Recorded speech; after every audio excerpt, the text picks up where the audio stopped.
I would like to call the school board meeting for January 20th, 2015 for the Des Moines Public Schools to order. Please take the roll. Ms. Caldwell Johnson. Here. Mr. Howard. Here. Ms. Boson. Here. Ms. Ellsberg. Here. Mr. Barron. Here. Mr. Sweeney. Here. Pastor Cheatham.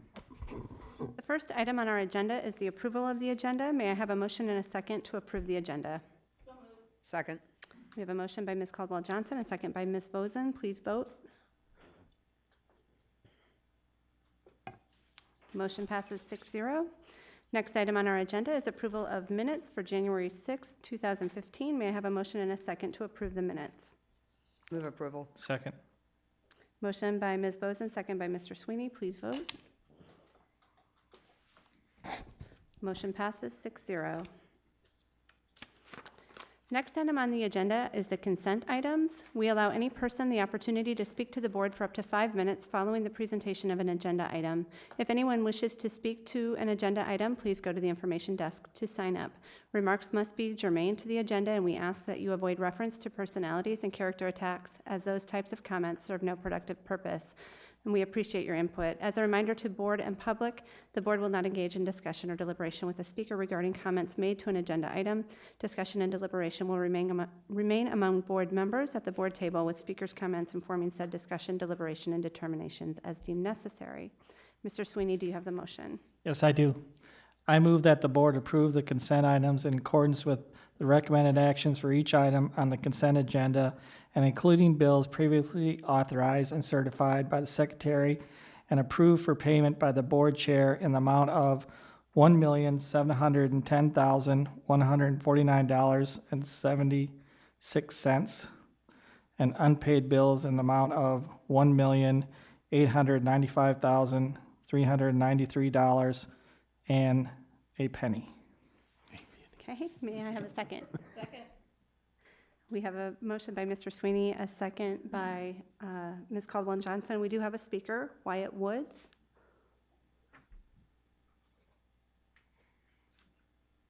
Hi, my name's Wyatt Woods. I live at 689 Greenfield Parkway. I have filed an appeal to the decision to deny my son, Eli Woods' open enrollment so that he may be allowed to attend Carlisle Middle School. Eli attended Carlisle up to the end of his 4th grade year. He then moved to Arizona with his mother. After a long legal process, I have received physical custody of Eli, and he wishes more than anything to return to his old school and old friends. We live in Warren County. His brother attends daycare in Carlisle, and we plan to buy a house in Carlisle in the near future. I ask that Eli be allowed to return to the only school he has attended in Iowa. Thank you very much for your time. Thank you. Board, is there any discussion? We do have a motion and a second on the floor. Please vote.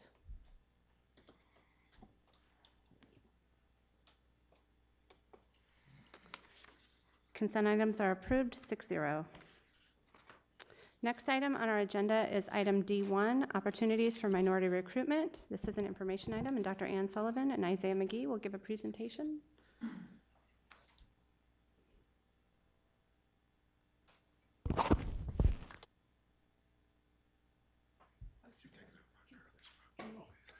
Just for this time.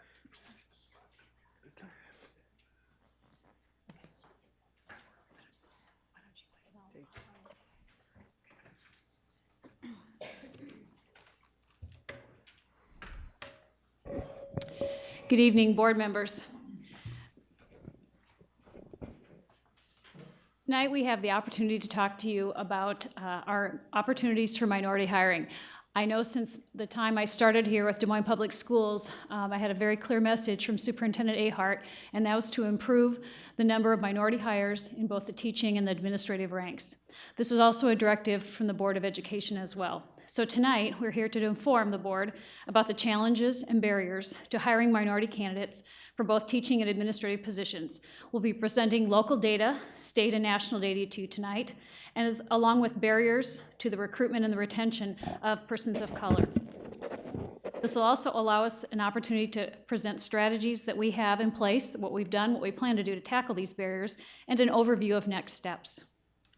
So I'd like to introduce a couple of people with me tonight. Isaiah McGee, he's our equity coordinator for the district, and Carol Richardson from the Department of Ed is going to help to explain some of the data in the report that you've received prior to tonight. So I'm going to go ahead and turn it over to Mr. McGee. Do you want, yeah.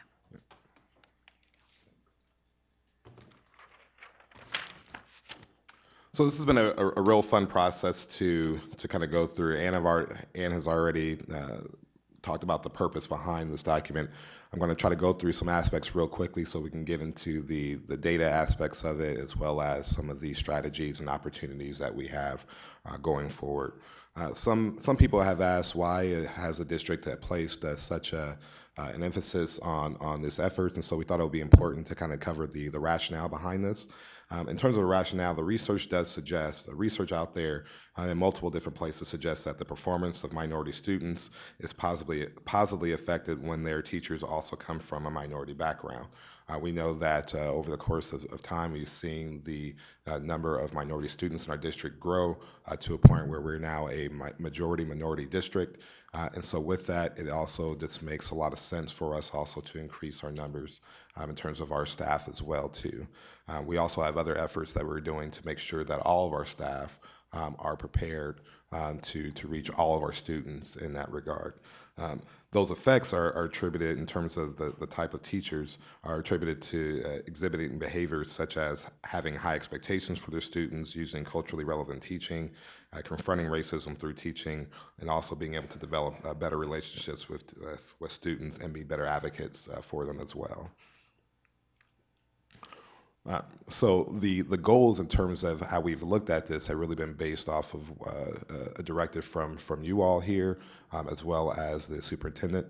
And we know that as we've been working with other groups as well too, those have been very clear goals in terms of increasing college and career readiness, specifically across all subgroups, but that would also include some of our minority groups, creating a better, safe, and orderly environment, creating better student engagement, and also just, again, increasing our staff, our diversity of our staff. Last month, I presented to you all our affirmative action report, which was a very robust report.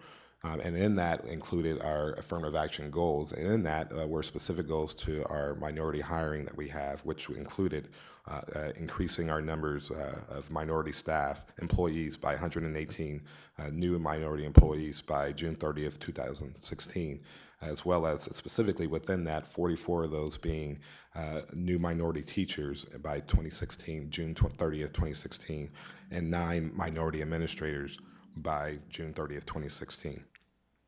There are also a number of different qualitative goals that we set in there that really look at our internal processes and what can we do to increase those internal processes.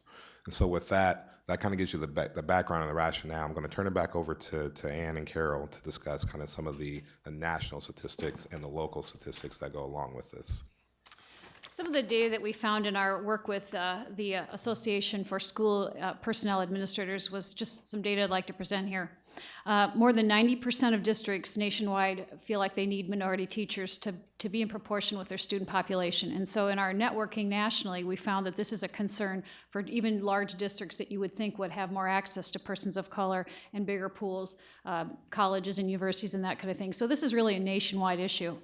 42% of U.S. schools have no teachers of color. Nationally, 82% of teachers are white, and close to 78% of new teachers are white. So Carol's going to talk after I do a little bit about some state data and what that looks like. Look again at national statistics. Minority teachers have doubled in the last 10 years, so we're headed in the right direction. We're outpacing the growth of white teachers and minority students. And about half of all African American and Latino teachers have come through an alternative licensing program. The reason that's important in the state of Iowa is that in the state of Iowa, you have a 3-year minimum of teaching before you can become a school administrator. And so we had an excellent candidate for one of our principal positions that was not able to get licensed in Iowa, and that's happened before in the district.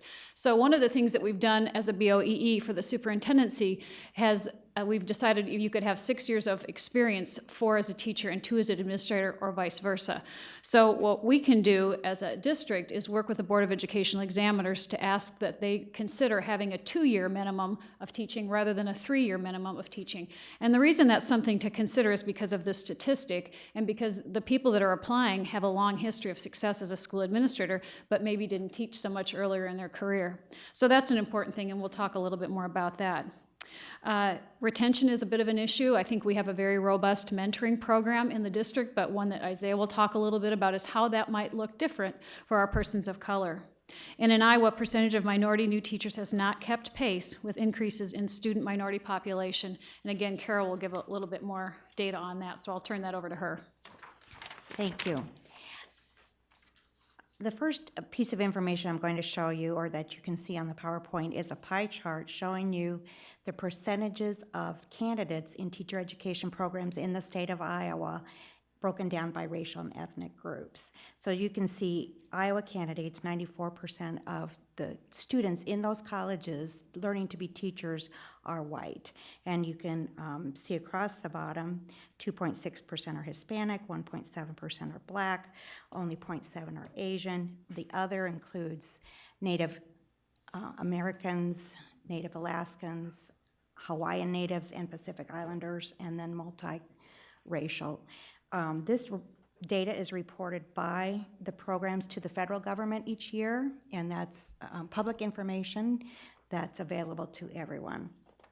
If you look on the next slide, you'll notice that we have 3 color bands there. The blue color band, again, shows you that percentage of students in the colleges and universities that are learning to become teachers. The yellow band shows you the percentage of Des Moines Public School teachers, and the red band shows you Des Moines Public School students.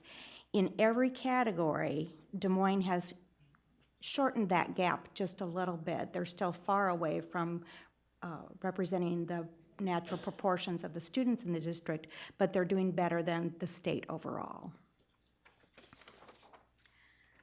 The next slide just shows you the last 4 years, the trend data for the different racial ethnic groups and the enrollment of students of color and other racial groups in Iowa. When we talk about enrollment, we're talking about all the students in the college that are learning to be teachers. So these are sophomores, juniors, and seniors.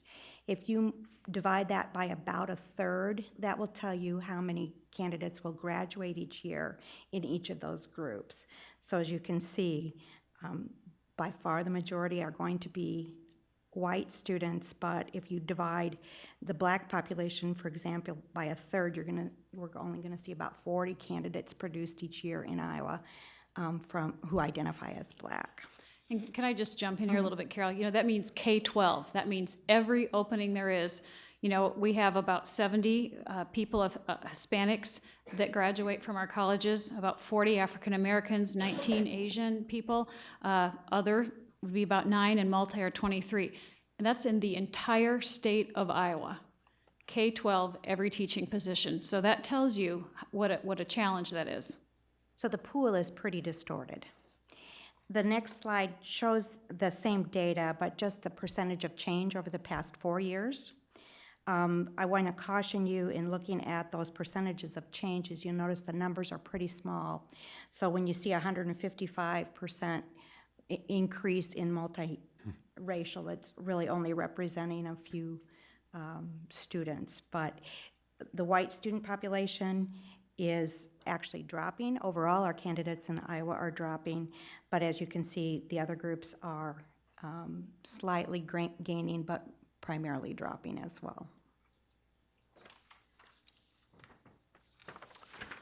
And so in the affirmative action report from last month, one of the things that we included was just kind of a comparison of looking at the student population compared to our staff population as well as our applicant pool. And this is, again, another Another piece of information that we're using to help justify our work in this area, there's, as has been pointed out, from looking at our state level data as well as looking at some of the national trends. This is an issue that most places are having, but there's definitely some opportunities for improvement for us as well too. And I want to, Ann, just to speak very briefly on something else that we're comparing our work to compared to the past. So what she's passing out to you is as we've taken on this initiative, one of the things that we've looked at is kind of what work or what effort has been done to this before too. So what's being passed out to you is the previous kind of plan that was related to this. And what we would like for you to be able to do this evening is, in looking at the work that we're presenting to you now this evening, is compare that to the strategies and the plans that we had before. You want to add anything Sure. to that? Yeah. What we did is kind of took a look at where we started with and what were the strategies that had been used and what results had those achieved. So we decided probably what we need a much more formal plan, and I'll talk about that a little bit more at the end of the presentation, about what we're going to do, the who, what, when, where, and how, and be much more specific and strategic and align those to both our quantitative and qualitative hiring goals. So this is where we've sort of started, good start, but we're going to enhance that even more, make that more robust so that when we report back to the board on our goals at the end of the 2016 hiring season, and then periodically through this hiring season, you'll kind of have an idea about where we've been and where we feel like we need to go as a district. Perfect. And the last piece of data that we've been using to inform our work here in terms of our strategies is something that's been pretty exciting work for us. So one of the things that have been discussed is actually looking at more qualitative information, getting information from our teachers, our minority teachers here on our staff. So with us as well here today is Lindsay Cornwell, who is the principal at Wright Elementary. She is engaged in doing a human resources practicum with Ann. So with her help and a lot of her support and energy, her and myself engaged into a focus group study with our minority staff. And in the next few slides, I will discuss the results of that work. So what we did was we were able to interview over 60 minority teachers. We sent the information out to all staff and made sure that they're aware of it. Around 60 minority teachers decided to participate, volunteered to participate in the study, and that included also success workers and some school leaders as well. We had a full hour of robust discussion in each focus group. We divided the focus groups into different race and gender and followed standard interview protocols that are expected in focus groups.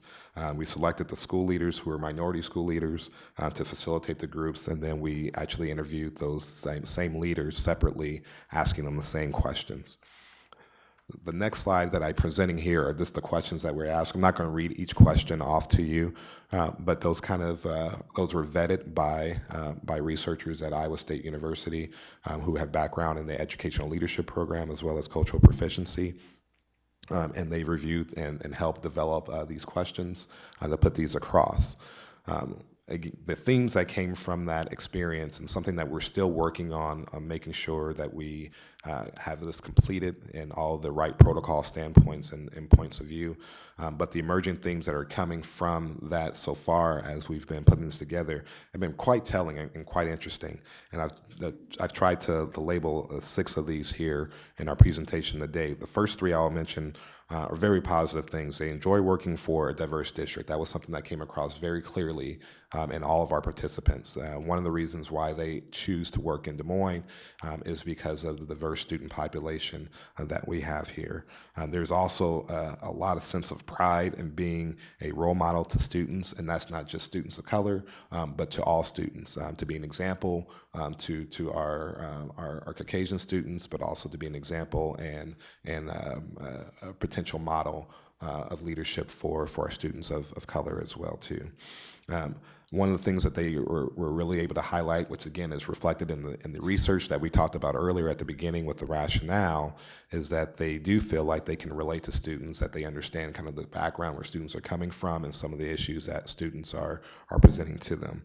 One of the things that they presented as concerns of theirs, or some of the frustrations that they had, where there was a feeling of isolation away from some of the other minority teachers. So they were really excited about participating, for instance, in this focus group, and they were encouraging us to provide more opportunities for events or things like this in the future. There's also a feeling of exclusion and relatability with peers. So if they were, maybe if they're the only person of color in their building, or there's a few other persons of colors in their building, sometimes there were some issues of not always being included in certain opportunities or certain peer relation type experiences. The other thing too that came out clearly in the focus group was there is, at the very least, an advancement opportunity. Advancement opportunities appear limited to them, and to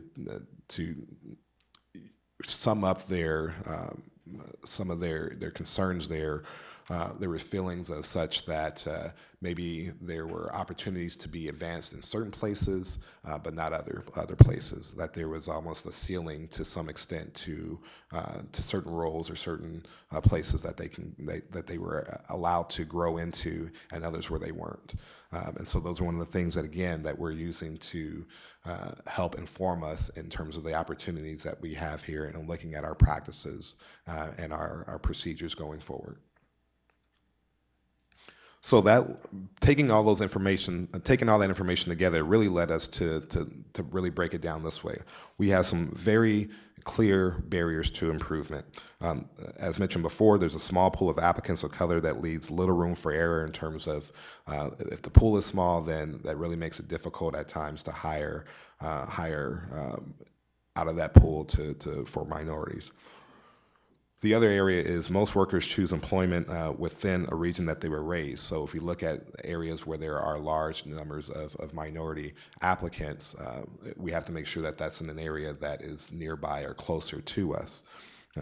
The other thing is there is a negative perception or unfamiliarity with Iowa from outside, from places that are large areas where there are large minority candidates.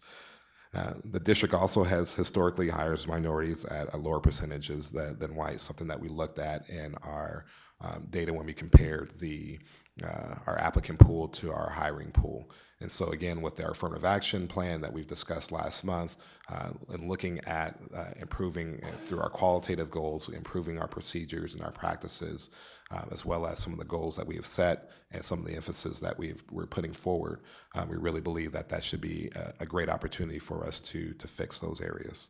So that brings us to these opportunities. We see that if we spend some time and energy targeting high-density minority areas that are regionally close to Des Moines, that should help improve our efforts. If we expand our applicant pool through an internal grow your own strategies, those are something that places are doing across the nation to also address the same issue. We believe that will also improve our strategy or some of our barriers as well. We also want to be able to do an equity audit on our interviewing practices, the questions that are asked during interviews, looking at the team selection for the interviews as well, including the decision-making that happens and how someone goes from being a candidate to being our employee. The last three pieces are just the promotion of the district's commitment to diversity. One of the things that was clear in the data was that districts that promote their diversity is appealing to candidates. Candidates like to be in places where diversity, minority candidates like to be in places where they feel like diversity is valued. So there's a couple of strategies that we want to do to try to increase that. We also saw that was very clear in the focus group interview when our minority employees had suggested this is one of the reasons why they continue to work here is because of the diversity of the district. And lastly, as Ann mentioned, a review of the licensee background checks and other state and federal requirements. One of the things, again, that's clear is that certain minority candidates have a there's an increase or availability of minority candidates that choose alternative licensing because of their own life situations and their own lifestyle and background situations that go on. So if we can be advocates for responsible changes to licensing, we want to be able to encourage that. So speaking briefly to each of these efforts, in terms of targeted outreach, one of the things we're planning on doing is advertising on national websites for teachers and administrators to increase the number of minority candidates. We've talked about we have a contract with certain national providers, and if going with them, we can have that work tailored to certain areas that will target minority candidates as well. Advertising in newspapers and on radio stations that serve communities with extensive minority populations. We know some of those are here locally, but there's also places that are existing in our regional partners, regional areas that we can also work with as well to do that. Utilizing ProAct or other firms to specifically recruit qualified minority candidates nationally to apply. So if we already have contracts, or we can increase additional contracts with other folks that can say, look, we know this is a goal of ours, please help us please help us get the message out to bring folks and candidates here to this area. And we've seen some work with that this last time around, but we want to continue to increase in that as well. The last part in terms of our targeted outreach is utilizing of community members and minority staff to help with our recruitment efforts. And so when we go on tour, when we go to different other fairs, we want to bring the show on the road. We want to take folks that can also speak to the greatness of this district and why they choose to work for this district and what the value is for the community as well. One of the things that we're really excited to talk about as well is some of the conversations that we are on the very beginning stages of having with historically Black colleges and universities and Hispanic serving institution and their affiliates. These institutions have large teacher preparation centers and are regionally close to Iowa. So the whole idea behind this is these institutions have large minority populations and that's who they serve. That's who they are intended for. They're intended for the populations that we're looking at. These institutions are also have huge teacher prep programs, and so their goal is to create more teachers. The other thing is, because of what we talked about before, with there being a barrier sometimes to folks coming in if they're not close to home, if we can target areas regionally that are close to us that also have lots of teachers and also have large Black and brown populations, that's going to be of a benefit. Hopefully that will be of a benefit to us. And so we've identified a number of universities that we would like to try to continue these conversations with, that we feel will be of a good benefit, especially when we look at some of our Grow Your Own programs that will be on the next slide. It seems like that could be a very good benefit to a win-win situation for all those involved. If we are able to not only send some of our kids into these programs, it gives them the option of not only attending maybe a state university or a state college that they are interested in, but also gives them some options to also go out of state as well, maybe learn a little bit of the rest of the world outside of Iowa, outside of Des Moines, and then come back and serve their community as well, and maybe bring some friends along with them, from that they've met from somewhere else. So that's an exciting thing that we're looking at in terms of looking at some universities in Illinois, in Missouri, in Ohio, and even in Arkansas, that we believe should work well for us if we can get this off the ground.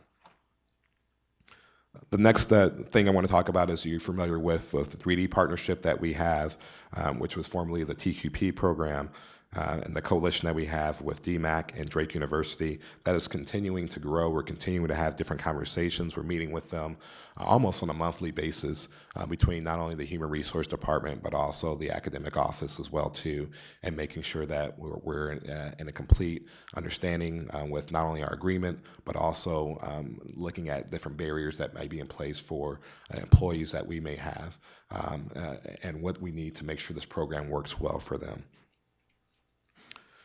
One of the things, if you were able to listen to Iowa Public Radio the other day, maybe you heard the broadcast dealing with our Dream to Teach program.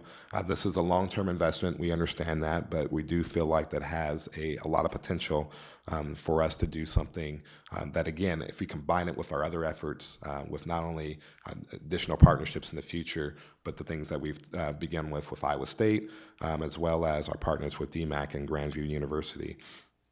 So we're really excited about where that seems to be going and continue to provide resources and other things for that program. You've heard me talk maybe a little bit about this before, as well as maybe from other folks in the community. We are really excited about the work that we're doing with cultural proficiency here in the district. We continue to get the positive feedback from our principals and our staff, our classified staff right now, on the efforts that we're doing with this. This will continue to work and has a tie-in with the work that we're trying to do with recruiting as well.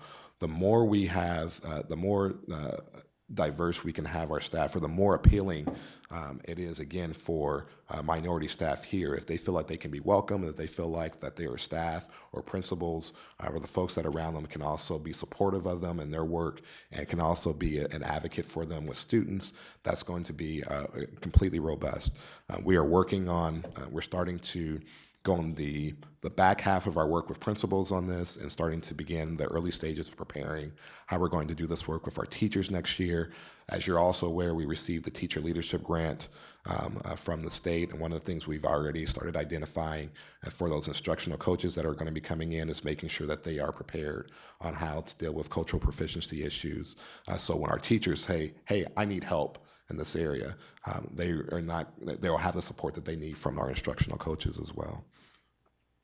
I won't go over into the details of this, but again, one of the things that we had heard from the research was that that minority candidates want to hear the story of the district in terms of equity, in terms of diversity. So one of the things we've been talking about with Phil and our communications department is creating a clear web page that's specific on our website for equity issues, and in that we'll have equity and diversity related content specific to not only our affirmative action plan, but student data, some of the work that we're trying to do, as well as a spot for one of the other slides I'm going to talk about with our Equity Advisory Committee. So our Equity Advisory Committee, on the slide you have a list of the responsibilities of this committee. One of the things that we're going to begin with this next month in February, and hopefully to begin at the end of the month or the beginning of March, is the actual launch of this committee. And with that, we've identified that we want to have at least 22 people on this committee, again, representing every facet of the community, every facet of the school. And one of the things that I'm really excited to talk about here is not only having an equity committee for the district, but also allowing our principals to establish an equity committee for their buildings as well too. One of the issues that we're having right now in establishing this committee, even though it's going to be a broad committee of 22 folks representing the whole community, we have some great talent across this community. I'm sure I know some of you were attended the MLK event last night. I know Ms. Bozen attended that as well as Superintendent Ahart, and as well as certain members in the audience as well too. And just even looking on stage there, just looking at some of the different people who could possibly be a part of that, and looking at some of our staff who are engaged in some amazing work across the district. We can't all have them serve on the committee, especially because some of them live in the same area, some work in the same building. And so one of the things we've identified here is, yes, let's get some of those folks that can represent the entire district, but let's also allow buildings who have their own different cultures to also establish their own. And so even as people then fall away or move on to different activities from the committee that we'll establish here, then we still have a pool where we can pull from these other building-wide committees as well too. So just a little bit of a review of progress in the last year, and we had an entire report to you last month, so I don't really want to repeat anything we did from last month, but starting out with adding cultural proficiency as an expectation for every job in the entire school district. We've also communicated with administrative staff the hiring goals for underrepresented groups, and this was an expectation for all of our administrators to screen and recruit those folks at our educator fair. And again, I want to thank you for your participation as a board of directors. It meant a lot, and it was a big deal to have school board members at our educator fair. So that says a lot about your commitment to the district as well. We talked about the hiring process and multi-data points for screening, but really focusing on skills and abilities. And again, I won't go into that in depth. We did that last month. Just some other steps in addition to what Isaiah has already outlined and what I've kind of talked about. Some strategic thought and planning around recruitment, having a more formalized plan than what we've had in the future, or in the past, excuse me, for the future. Education and guidance regarding the district's AA and equity plan. We've reestablished that. That's been rewritten. Again, you remember we collected demographic data so that we'll be able to have, we know we'll have valid and reliable hiring goals. Developing a formal recruiting plan for underrepresented groups. Formal agreements and partnerships with universities and colleges, and we saw that this past week with Iowa State University, following up next week with Dr. Bruna from that group, but the University of Iowa has also visited with us, and UNI and Drake, and has also expressed interest, partnering and providing those pipelines in district, as well as the universities and colleges that Isaiah pointed out that would be regional institutions. Partnering with additional national recruiters. I mean, we take a look at what data and what was our results of our work with PROACT this year and decide, do we want to continue, do we want to expand, or do we want to look elsewhere? Research relocation and other possible incentives. This is kind of a big deal because relocating even within the state of Iowa is a tremendous effort, but giving people support about where to go for different services, where to find housing, help with that kind of thing. When we're asking them to relocate, even from 200 miles away, but asking other people to relocate from another part of the country, this is really a big deal as far as support. People are bringing spouses with them and families and that kind of thing. So Thomas Harper has brought this to my attention. I thought this is definitely a place that I think we can improve as a district, is better support with relocation. Research the establishment of a minority teacher mentor program and how that might look different. One of the things that was kind of cool that we found with our focus groups is that people kind of wanted an opportunity just to socialize. I mean, I think they enjoyed that as much as giving the feedback. So, and that's a fun thing to do. People appreciate that. So that's something that would be a part of more of a minority teacher mentoring program as well. And again, networking and support opportunities. And then we want to consider advocacy to the Board of Educational Examiners and the state legislature related to broadening teacher administrative licensing requirements. And we have a great leader in DT McGee, and the Board of Educational Examiners has been very open and very progressive in their work in trying to encourage people with a non-traditional background to go into teaching and administration. So that's the kind of work that we can easily initiate. So at this point, I think we would entertain any questions that the board might have. We'll just open that up. Board, any questions or comments? Ms. Bozen? If we're going to try to recruit from like bigger metropolitan areas, how is our salary level? Are we competitive? We are competitive. I see Thomas shaking his head too. Yeah, Thomas will tell you we're competitive. No, we know we're competitive. We've done a national comparison in our consulting with PROACT. We're competitive both as teachers and as administrators. We know that also from the Fox Lawson survey. So we have a very competitive package. We have excellent benefits. So we feel relocating to Iowa, and considering the cost of living here, we have a very lucrative package, and we're very, very competitive. And one of the things that's important along with that too is, I don't know if you noticed at the job fair, we had been partnering with the Greater Des Moines Partnership and providing different information for us about the quality of life here. So if we are already competitive on a salary stem basis, and if someone's looking to compare maybe their own quality of life situation in their community or where they may be located currently, that is a huge component to our recruiting efforts, is to say, look at the quality of life that you can have by being in the Des Moines area, or being specifically in the Des Moines School District.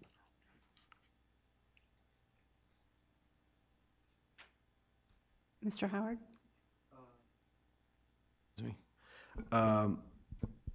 Why, has anybody asked why it seems that so few minorities seem to go into the teaching in Iowa? I'm not sure that the reasons are very well understood. Every teacher ed program is required to demonstrate efforts to increase diversity in their teacher ed programs to mirror the diversity of the student population in Iowa. Some are more successful than others. Some have been more innovative than others. I'm not sure that I would be able to answer why that's happening. We do have seen a trend, though, that just the number of people going into education has declined. There's a lot of opportunities. If you have a physics degree or industrial technology, you're probably going to get recruited away by business. So it is a challenge. Yes, and in some of the research that I've seen, it is kind of inconclusive on that, so I'll be careful to say with with clear evidence that this is the reason why, or one way or another. But that seems to be part of the rationale. Is there are for minorities who choose to go through some type of professional background or professional training, there seems to be some additional opportunities or more growth potential or opportunities in other fields and other areas. Although again, the research on that is not completely conclusive. But for instance, if you have a passion for science and math, and you know that you're also going to be recruited, there's a need for Black engineers. There's a need for Latino engineers as well too. So in your options, then you say, well, I can go this route, or I can go this route too. So that's another reason why we are also pushing our Grow Your Own strategies, like with the 3D program with Dream to Teach too. Specifically with the Dream to Teach program, if we can encourage students at a younger age, like, hey, there's some great leadership opportunities here within the profession. There's a great way to serve your community and also be a leader. You combine that with what the state is doing with the teacher leadership program to say there are multiple different facets to or pathways that you can go down when you become a teacher, whether you decide to stay as a classroom teacher for your career, or you want to go into a leadership program, or you want to go into administration. There are plenty of options that exist within the field as well. It just seems to me that we had a list of 6-8 schools that have large education programs who, to the layman, seems to be doing a pretty good job of recruiting minority population. And here we have in Iowa, I see these low numbers, and one of the things I got to ask is maybe we need to do a little self-examination up at the universities. And I don't mean to get on the soapbox, but it just kind of stands out there pretty glaringly. Yeah, I agree that greater efforts could be taken. We have similar problems in the universities, and the faculty pool is also not very diverse. And again, we know that candidates are looking at faculty as leaders and role models, and if they're not seeing those role models that look like themselves, it's less attractive sometimes to go into that field. Yeah, it does make it difficult, particularly here at the state level, those are issues that they're being debated all the time, particularly even with our regions institutions that are also looking at trying to increase their number of in-state students too. Well, if you're trying to increase your in-state students, and we know that that Iowa has a low number of minority people to begin with, then that also kind of presents a different challenge for them. One of the things why we've targeted these particular institutions that were listed in the PowerPoint was because they have a long-term history of working and serving the Black and brown communities as well too. So that's part of that is there's already been an established history, established relationships over decades and scores of years for them to be able to show that they are willing servants to that regard. At the same time, even those institutions, all institutions, higher institutions, are trying to figure out how they can increase their number of students. And so one of the reasons why these partnerships, even our local partnerships, or our statewide partnerships and partnerships with these institutions might be appealing to them, is because everyone's looking at how can they increase their number of students in their programs. You know, I agree. I think one of the reasons why that so many people are not going into education is you just need to read a paper or listen to a news broadcast or something like that, and it seems the flavor of the month, or at least till recently, is let's bang on the public schools and the teachers and people like that. And it doesn't take a rocket scientist to figure out, if I'm a young person, why do I want to put myself in that position? And I'll get off my soapbox on that. My second question is, Isaiah, you and I had talked about, have we reached out to the local communities and say, hey, folks, when we have people coming in from out of the region, they're going to need somebody to help them, just to help them. I mean, you were talking about housing and things like that, but still, it's nice to have, call it a quasi-mentor in the community that helps them get established, networked, and things like that. Has there been talk about anything kind of like that? Well, that's one of the things on the additional next steps, that's one of the things that we want to really try to put some effort into. Again, as we're going on the road, if we're going different places, we would love to have not only one of our minority teachers or administrators come along with us to help present it, but there's also been talk about if depending on the situation, depending on the circumstances, also bringing folks from the community on with us to certain places to also help in that effort to not only preach about the greatness of the Des Moines area and the quality of life that we talked about, but also specifically to how are we going to address specific needs for you, kind of along with the conversation that Ann had about relocation. Hey, not only as here's some housing opportunities specific to for you here in the city of Des Moines, but also here's a good place to get your hair cut. Here's a good place to go have a home cooked meal that may not be like how mom cooked it, but it'd be pretty close. Those different types of things. Here's a listing of religious opportunities and churches that you may be interested in as well too. So to create those types of things. But in order for us to do that, we have to be able to establish those relocation incentives. We have to be able to create a mentoring program in order to have those things function. And I heard you guys talking about the greater Des Moines community. Specifically, has the city, our great city, have they bought in? Are they willing participants? Sometimes I don't want to. I'm trying to be nice here. Are they willing to jump on board?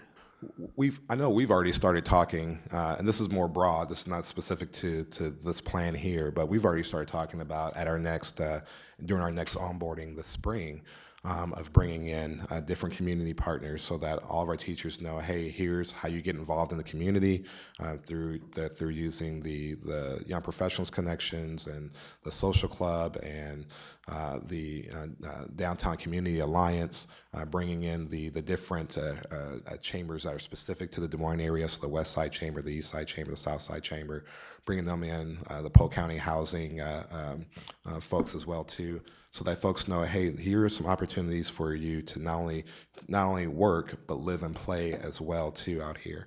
So we're already planning on doing that at a larger standpoint with all our teachers as they come on board this year, and we can definitely do that specific to our minority teachers as they come in too. They've also been great at providing us with resources and literature that we give to our candidates who are coming here from out of town.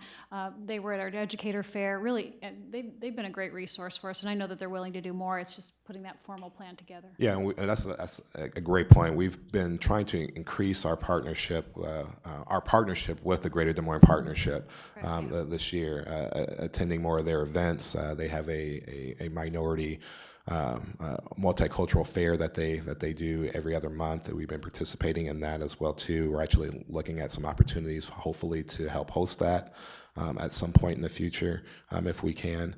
Looking at also just attending more of their events as well too, and seeing where else we can be good partners with them, especially as the 6th largest employer in the Des Moines area. Well, we don't have a mountain and we don't have an ocean, and it's not 75, so we have to.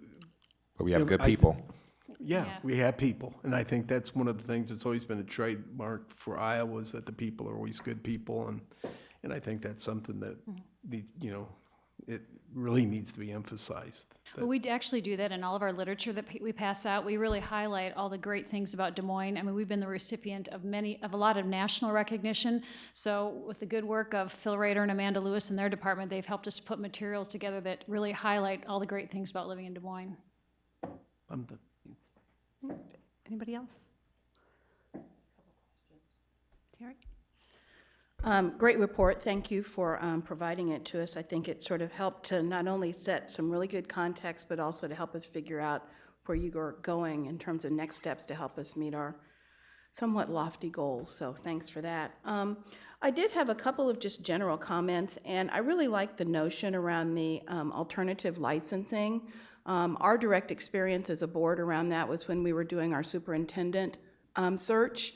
And we had a number of minority candidates, but because of the very highly structured way that superintendent licensure is done in this state, we couldn't actually attract those individuals to our pool because of the restrictions that were there. So I think if there's any way that we can play a role in being advocates around some of that, I think that that would help us on multiple levels. So I definitely think that I would be interested in participating in any of that work as it becomes available. The other thing that I was looking at, and I appreciate the opportunity that you took to engage in conversations with some of our minority staff. And one of the things that sort of caught my attention was the advancement opportunities appear to be limited. And a lot of that could be driven around people's individual desires and their ability to take time away from family and other things to seek out additional education that prepares them. But I also think that maybe there might be an opportunity for us to be a little more forward-thinking when it comes to providing opportunities, career ladders, ways that we can really help people understand where they need to beef up when it comes to those opportunities, so that we are really looking internal to provide opportunities for advanced improvement and people moving into other administrative roles. It's really no different than growing our own when it comes to teacher pools. We've got really talented minority individuals in this district, and I think we just need to identify ways that we can not only reach out to them, but also support them in ways that give them the opportunity for advancement within the district. And I'm sure that maybe it's something you've already thought about, but just that caught my attention. And I just think that sometimes we focus a lot on teaching staff and not as much on administrators at the building level and at the district level. So if there are ways that we can really work out to help structure opportunities for people to not only understand what it takes to move into those roles, but to also support them by providing them with the information and actually giving them mentors, I think that would be a great way to really, again, look internal to provide those great opportunities for our own staff to really move through the system the way so many others have in this district. The other Terry, thing, what, yes. what you've described is actually very integral to our Wallace grant. It is part of the great work that the Office of Schools is doing. So that's part of building our internal pipeline, just what you said. So it's in the works. Good, thank you. And the only other thing that I was going to offer is just the notion around our teacher quality project. I know we had a huge federal grant to implement that, and I think some of that work is now sort of falling under the rubric of the, what's it called, the 3D project. Yeah. But it would be really interesting to know how many of the teachers that were involved in the teacher quality project are still in the district, just so we can understand sort of the net benefit of that investment and how it's allowed us to either make movement or not in terms of retention of those individuals, because I think that would help inform some of the work that we're going to be doing with 3D and other initiatives moving forward. Absolutely. Well, in terms of the quantity, how many, I know that we can look back at that, but one of the things that is exciting is, our very own teacher of the year, or the state teacher of the year, Clemencia was a recipient, or was a participant in the TQP program, or the teacher quality program. So that's at least some great qualitative data or example of the work that came because of the TQP program. The only other thing that I would offer is within the Des Moines metro area, there are a number of individuals that are graduates of historically black colleges and universities. And utilizing that alumni pool and maybe embedding some of those people into the equity committee would Yes. give you a direct pipeline into so many of those institutions where they may know professors, they may know administrators that can really help be that direct local link. They can also be a great advocate for the work as well. I'm actually a graduate of an HBCU. We don't have an education program at Spelman. However, there are other organizations that I'm a member of where I know people that are involved in all kinds of efforts that are either HBCU graduates or other folks that I think might be able to help connect us. So I definitely think that we need to work out to reach out to those networks of folks who are graduates of those institutions that might be able to help forge some new ground and really open doors for us as well. Great idea. Good idea. Anyone else? Thank you very much for your presentation. Thank you. Thank you for the opportunity.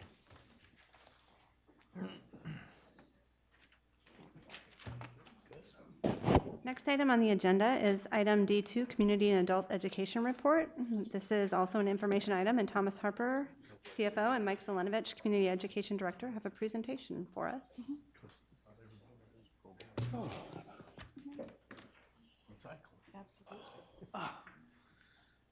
And I don't mean that. Good evening. Good evening. This is going to be a tough act to follow. We have a very short presentation to make on adult and community education. This is something that's been part of our district for a long, long time. Its purpose in life, its purpose in life is basically to entice people into our buildings, basically. And the other requirement is from time to time, and this is not a monitoring report, this is just for information purposes, to give you kind of a report about the state of adult and community education in the Des Moines district. And I have with me Mike, I'm gonna call him Mike Z, because I always mess up his last name. And he's our director over there, and has been in that role for about a year. He's not, Yep. year basically. And so he's got a short presentation, then we'll toss it open for questions. I promised him this would only take about 10 minutes. Yeah, this State of the Union will be a little bit shorter than the one in Washington tonight. So, thanks for this opportunity. Thomas came to me a couple weeks ago and said that we needed to kind of update the board, or some of the board might not be informed about what actually goes on in community ed. So we've got a brief report, and hopefully we can, get some things answered for you and answer any questions you might have at the end. But the Community Education Department serves as an outreach arm of the Des Moines Public Schools. The department provides educational, cultural, and recreational opportunities responsive to the needs of the community, promoting the concepts of lifelong learning and personal growth. We offer a catalog of classes 4 times a year: fall, winter, spring, and summer, and we offer hundreds of classes each session in a variety of different areas. In addition to developing most of the classes within the department, we also partner with outside organizations each year to provide cooperative classes. Community education also handles arrangements for usage of all district school buildings by the public. Department coordinators collect details for each request, seek building administration approval, and then the department support staff then generates facility usage permits and issues invoices for payment as necessary. So that's kind of a snapshot of what we do. The next slide sort of gives you a brief look at our organizational chart. We've got 6.5 full-time equivalencies there. I act as the coordinator and I manage that. I'm a half-time employee now that I'm retired, but our 3 coordinators, their main goals or their main responsibilities are for class development, the recruitment and retention of instructors, and then of course the support of those teachers as they offer the classes. The 3 of them divide up the different areas we have. They've been working together in that department now for between 12 and 13 years together. They have a great working knowledge of each other, and they have a good strong base of teachers that they work with and areas and classes that they offer. But then another one of their responsibilities is that each one of them has a third of the district buildings that they are responsible for building usage and facility usage for those buildings. Our support staff consists of 3 positions. One of them is a communications and marketing position, and that's Dave Albee, and his main function or his main responsibility, of course, is the catalog production and the distribution of the catalog, and that's a 4-time-a-year project because we have a catalog now for all 4 sessions. He also works with the advertising and the publicity wing of it, but he also provides valuable tech support for our staff, for our department. Our bookkeeper, Lisa Cleaver, her main responsibility is receipt and deposit of registration money. She also invoices facility usage, and she also handles the payment of instructors and things like that. We also have an administrative assistant. Her job role is as a receptionist for walk-in, and one of her goals, or one of her responsibilities is a receptionist, but also she works a lot with walk-ins and does a lot of public contact.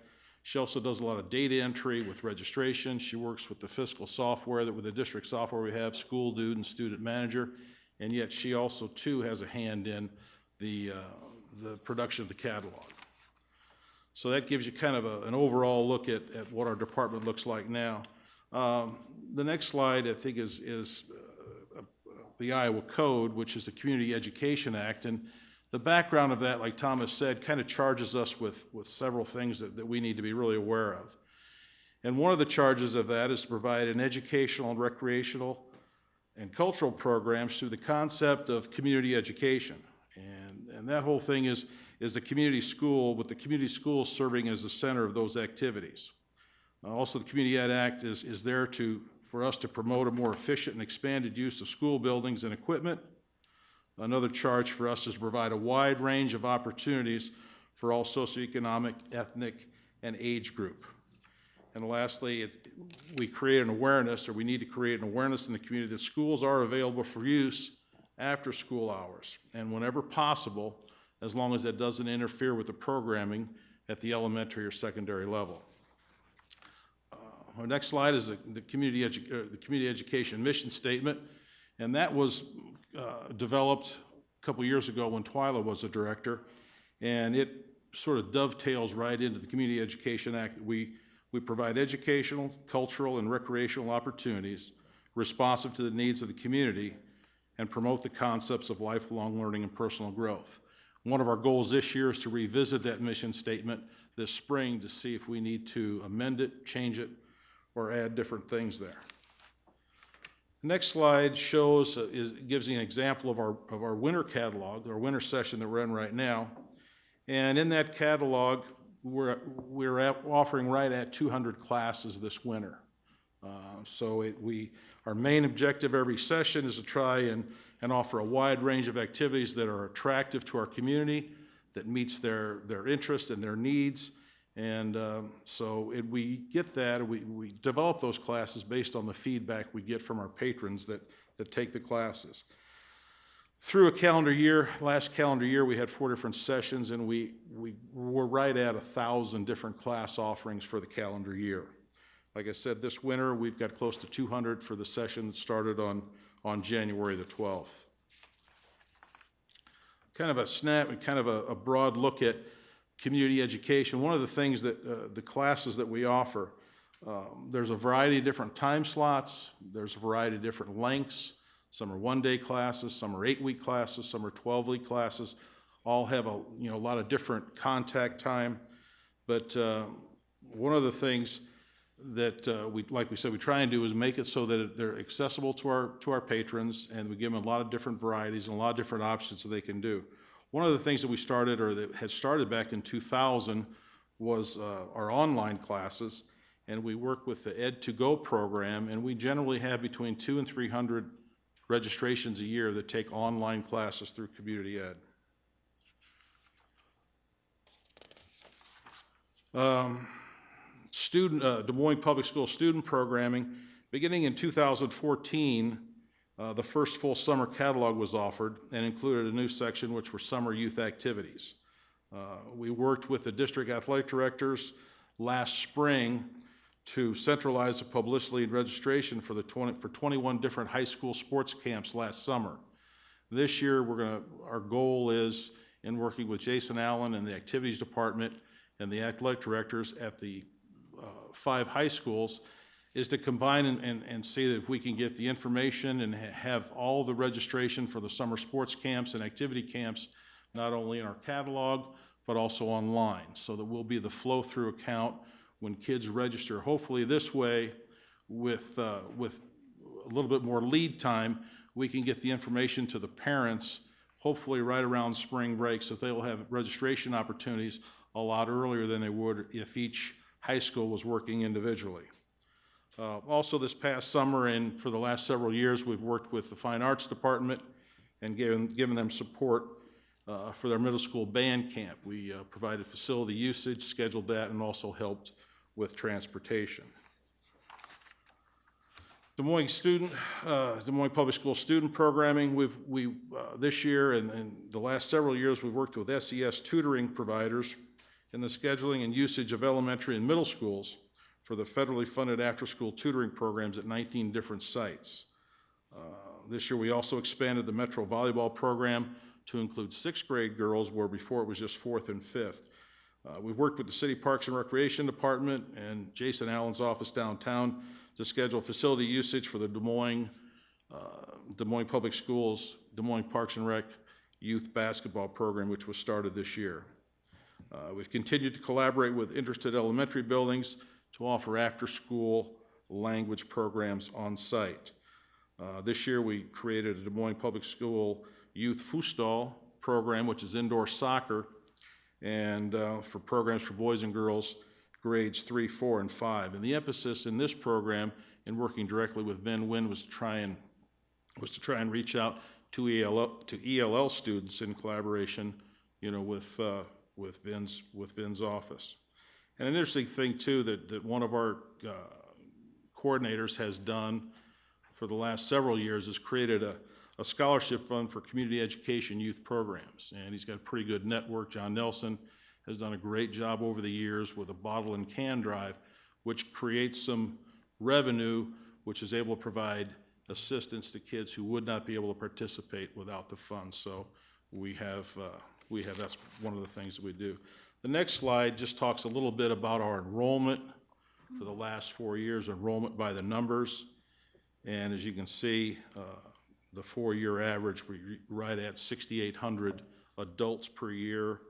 Our youth is right around 1,257 per year, and that number will grow as we integrate and we coordinate the summer sports camps with the 5 high schools. We're hoping that last year we had 21 sports camps. We're thinking that we should be close to 40 to 45 sports camps throughout the district this year, so our youth numbers will grow this summer. So we're right at 8,000 per year as far as combining the youth and the adults. The next slides just talk a little bit or just illustrate the breadth of where we go. We try and obviously offer as many things as we can throughout the city so they're easily accessible. But these are the high schools that we've used in the past, and scheduling as to what building we're going to be in is determined by a lot of different things. And first of all, it's building availability. In order for us to hold a class or an activity there, we need to get administrator approval, and it needs to work into their calendar. Also, parking is an issue. Building accessibility is an issue. And another thing, too, that plays a big part in it is our instructors, their preference, too, as to where it is. But as far as the high schools go, Roosevelt and Hoover are our most popular locations. A lot of it has to do with location, Roosevelt being right off the freeway, and Hoover, where there's a lot of parking. But we try and use as many buildings as we can. Middle schools, we use 6, and they are listed there for you: Callanan, Goodrill, Harding, Hoyt, Meredith, and Merrill, and they're sort of displaced across the city or dispersed across the city. And then class centers for elementary schools, we use predominantly 12 of our buildings there. Class centers that we use out of Des Moines public school facilities are the next slide, and we offer some classes at a couple of our churches, at the College Christian Church. We offer exercise classes, Corinthian Baptist, we offer computer classes. Living History Farms, we've had a partnership with them for years and offer some real specialty classes there.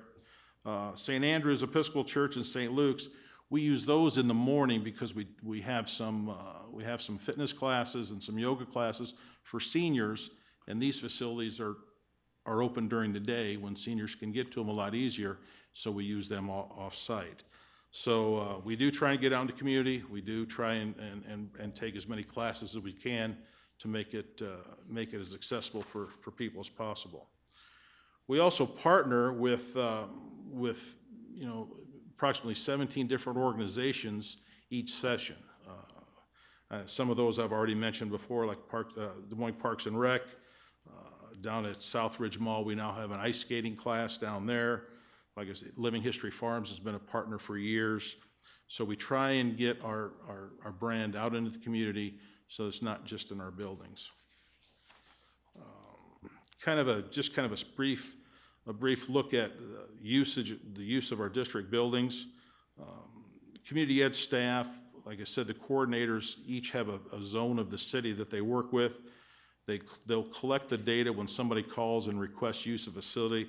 They will collect the data for each of those requests. The next thing they do is they will access and we'll communicate with the building principal or the administration to see if it's available and see if they give approval. Then we generate the building usage permits through community ed, and then that's how the process goes. We use School Dude, which is a school-wide software program, so that we can schedule everything in that.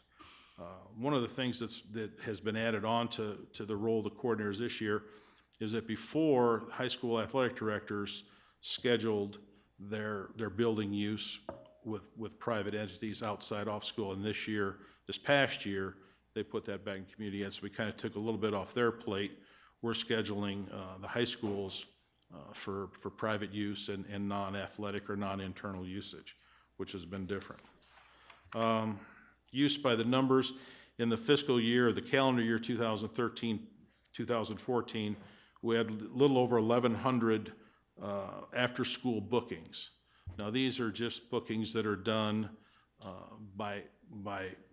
through community ed. These bookings would not include internal use by schools that schedule them on their own, but a little over 1,100 bookings that will go through community ed through that calendar year. Try to give you a one-day snapshot of what it would look like building usage-wise, and we took last Monday, which was the first day of our winter session, and we had 30 community ed classes going on.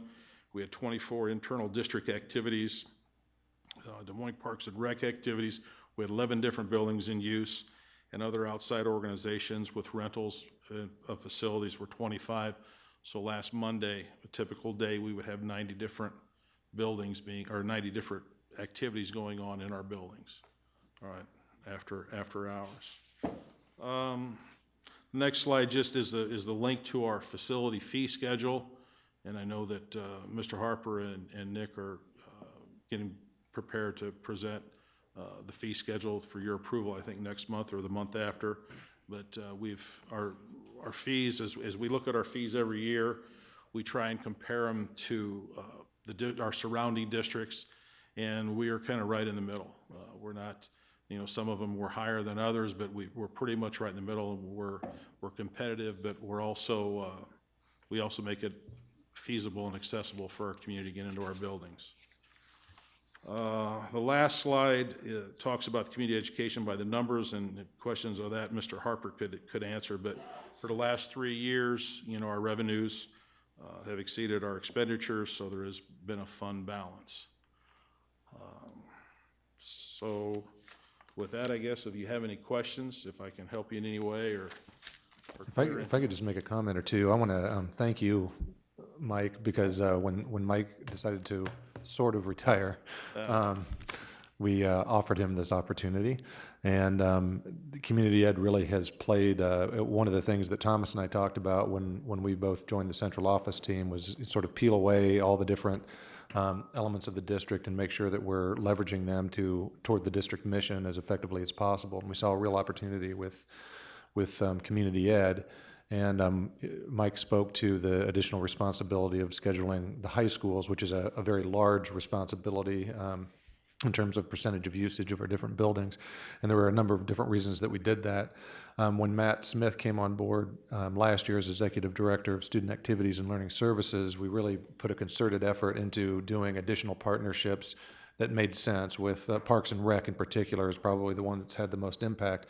And you can see that a lot of that responsibility has fallen on community ed, and they've done an excellent job of taking on a tremendous amount of additional work compared to past years.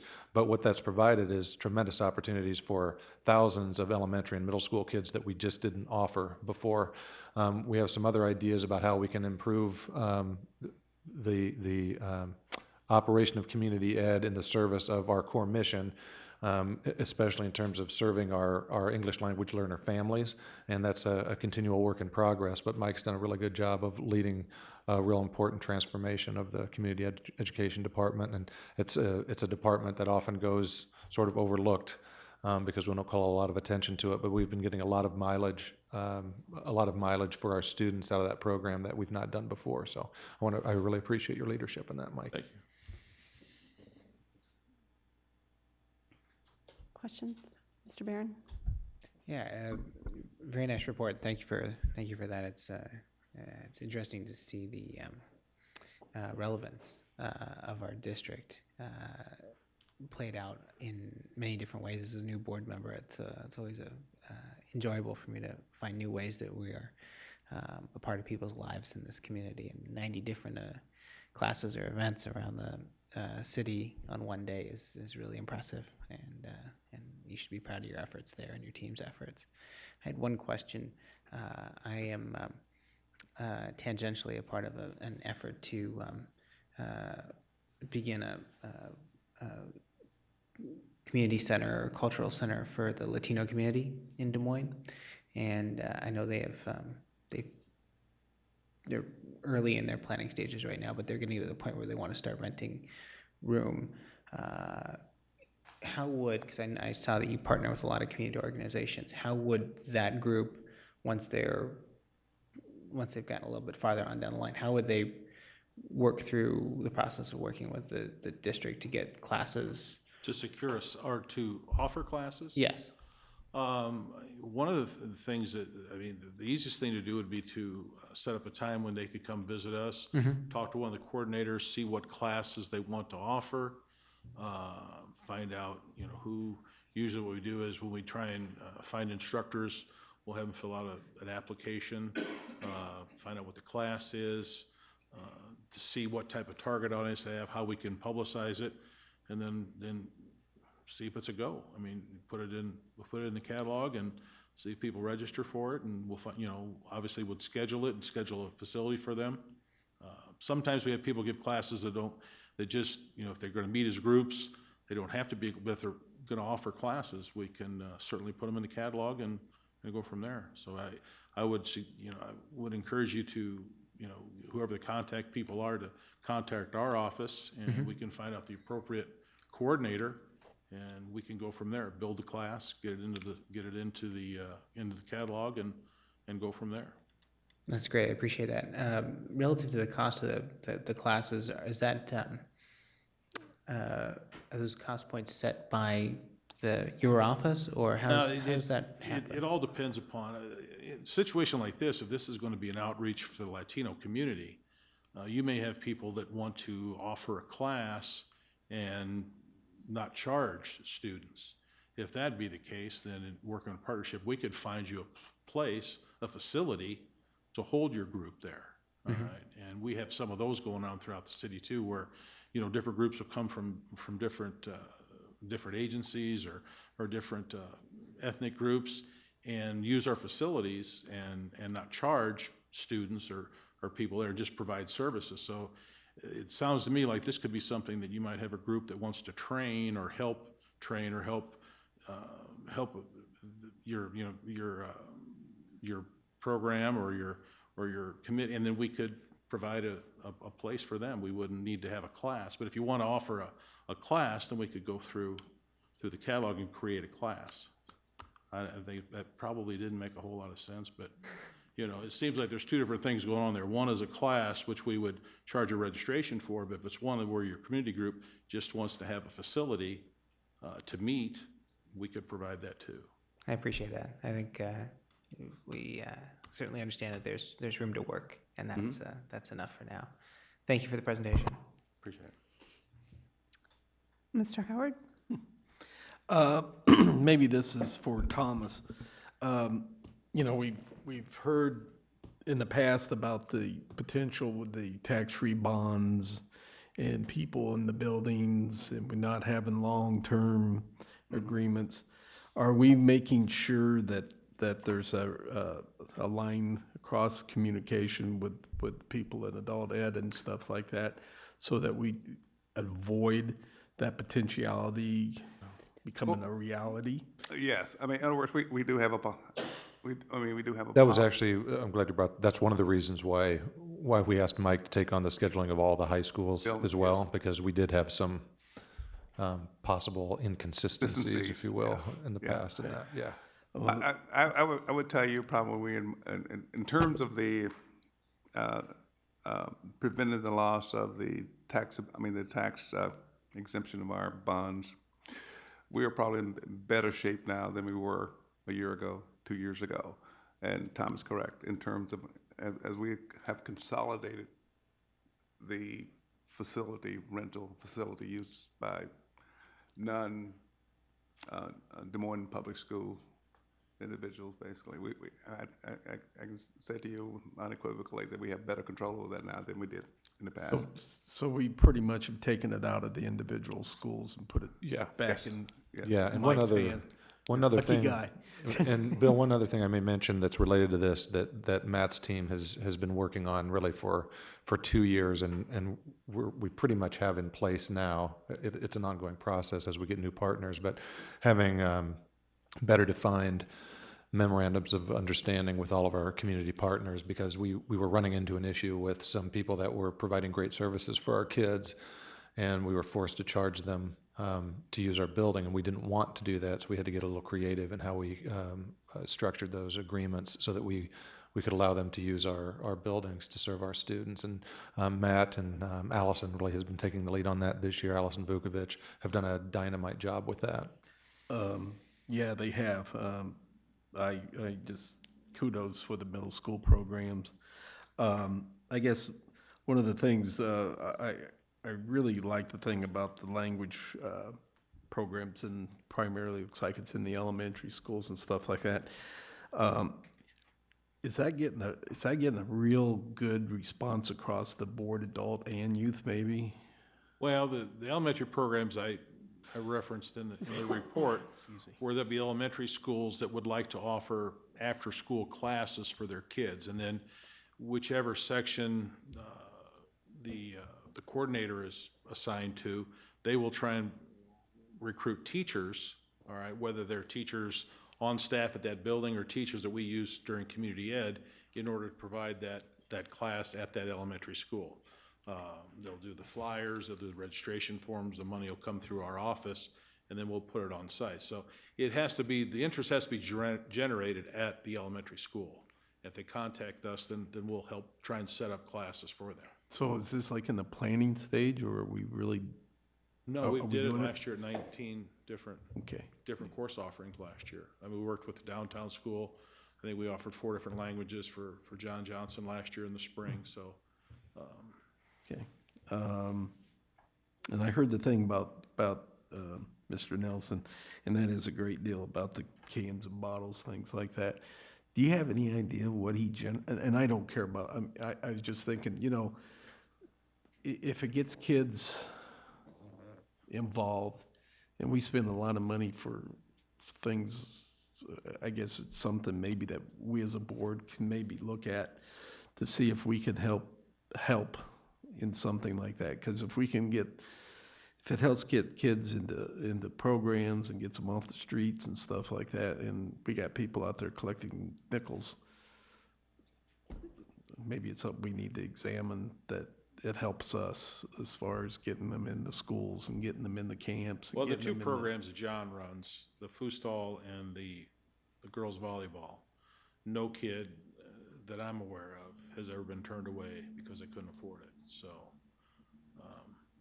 that's, like I said, he works diligently at networking with people, and people call people, and, you know, Yeah, I was just thinking that someday John's gonna go away, and maybe we won't be quite as fortunate as finding somebody who's willing to go out and do that, where if we can have a direct pipeline there, that it's, you know, we're expanding the middle school program, that would be a helpful start in sixth grade, fifth grade, I guess it was, wasn't it, fifth grade? That you guys expanded in fifth grade, was it this year, or last year, the volleyball? Volleyball, well, there was a little different, there was a different configuration. Before, we had sixth, seventh, eighth grade in the middle school, trying to, I think, the rationale behind just going seventh and eighth grade was to hopefully become a little bit more competitive, so then the sixth graders got kind of squeezed out. So therefore, John, we added the sixth grade girls to the volleyball program, which before had just gone through fifth grade. So we picked the sixth graders up and gave them an opportunity. Well, I can tell you as a volleyball official, they have improved. And it's great to see the kids out there. I mean, it really is. I mean, when I go to other school districts and things like that, you know, it was a question as to why we didn't, and now we have. So, kudos, you guys. Thanks. Anybody else? Thank you very much for your presentation.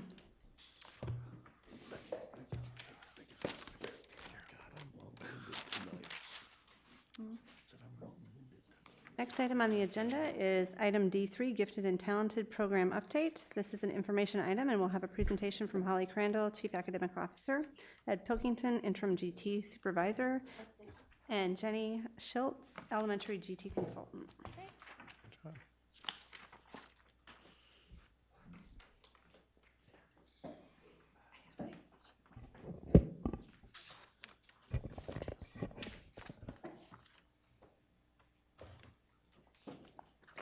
Well, good evening, and we are here tonight to provide a brief update on the current state of our Gifted and Talented program. But before we get started, I'd like to introduce Ed Pilkington and Jenny Schultz.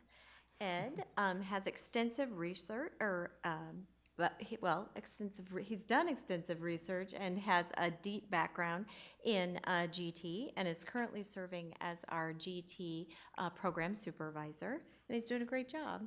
And Jenny Schultz currently serves as an elementary GT consultant and works closely with Ed to ensure that our program runs smoothly.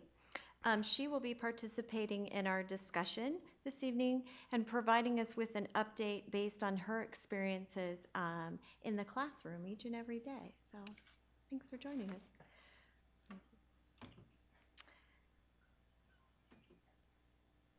So last spring, we conducted a comprehensive program evaluation of our GT program. We sent surveys to principals, teachers, and parents of GT students to garner an understanding of how GT fits into the continuum of special services for our students. The questions that we created were aligned across the three groups of stakeholders and were designed to capture multiple perspectives on common issues. We learned a great deal through that process, and it helped us inform our work moving forward. So in the interest of time, we're going to focus on where we're going from here and how we're going to do that to ensure that we're providing the absolute best services available to our GT students. Our priority areas of focus from our internal program evaluation were to improve communication, provide clear and consistent communication about the GT identification process to teachers and administrators, and provide easy access to referral forms. We want to work with classroom teachers. We've integrated GT consultants into the school staff, and GT consultants are now housed in school buildings and have been placed under the supervision of our school principals. We wanted the GT consultants to work more closely with classroom teachers to develop and implement curriculum modifications to support implementation for students. And the third priority area that we identified from our program evaluation was providing additional supports to identified students, creating a multi-tiered system of supports to assure that the students received a personalized education and create a personalized education plan to better tailor those individual supports to those students. So these issues were identified through our internal program review and again, like I said, served as our primary areas of focus for the program moving forward. So I'm going to have Ed now begin to walk us through more specific aspects of the program and how we're working each and every day to make it better. Thanks, Holly. Dr. Ahart, school board members, in preparation of this presentation tonight, there's so many things, so many pieces to our Gifted and Talented program. The most challenging part was to try to get it down to where you get a feel for where we are right now with the current program, and more importantly, the direction that we're moving in as a program in the future. You know, one of the things, and I think this is a systemic idea, I'm sure you've heard this before, but the idea of growth mindset. It affects gifted and talented in a couple of different ways. We have students that are out there that have incredible potential that are sometimes very discrepant from their peers. And we also have some students that we identify very young with a lot of potential. But the skills that they need to be successful in the future are quite different.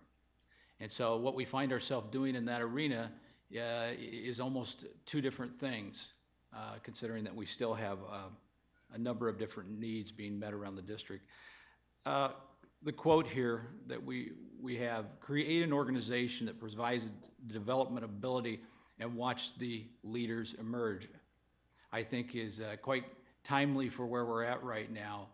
I'm going to share with you our identification system here, but one of the things that we do identify in this district is leadership. And we look for it in our teachers, we look for the way to build that capacity, but we also, that begins very young. And those opportunities can be developed, and we can facilitate those opportunities to kids as they go along. In a nutshell, a gifted and program, a high-quality gifted program has actually three components. We have a process by which we identify students. We have then, after we've identified them, the obligation to be able to put the specific things in front of them so that that potential develops into a talent. And the last piece, because we've operated in a system where we've been very happy with the process. You know, we've all walked away feeling good about what we did with kids.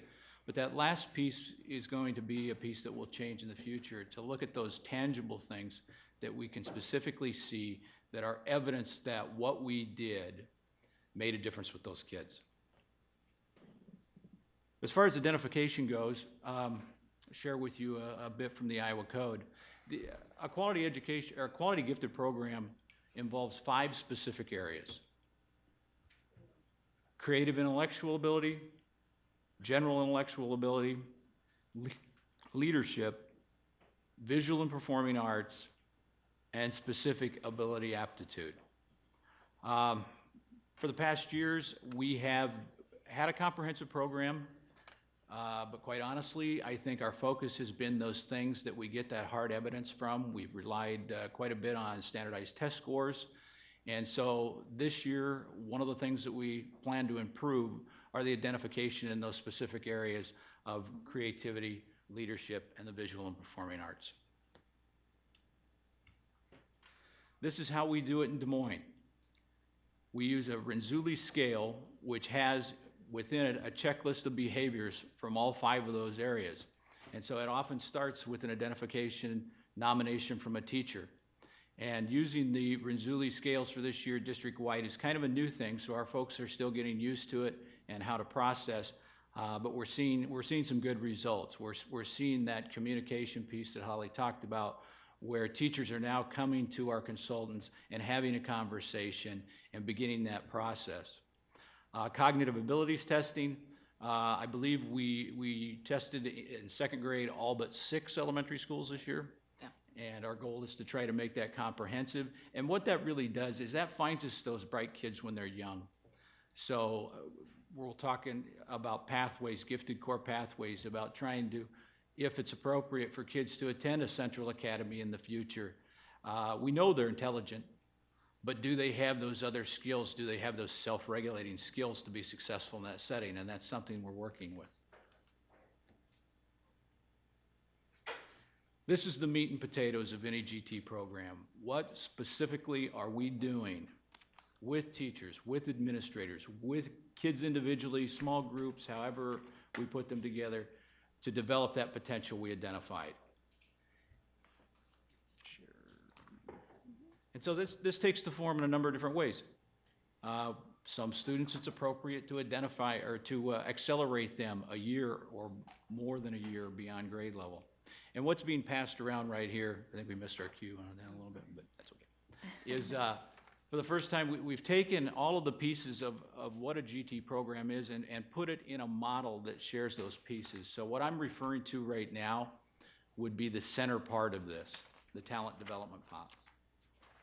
We're having conversations with teachers this year in a different capacity than what we've had before. We're looking at specific things that may or may not lie within the curriculum that we can do to fully challenge those students.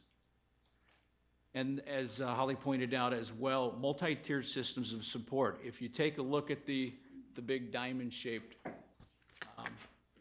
handout that I gave you there, it describes loosely the roles of 3 different pieces of the entire education program.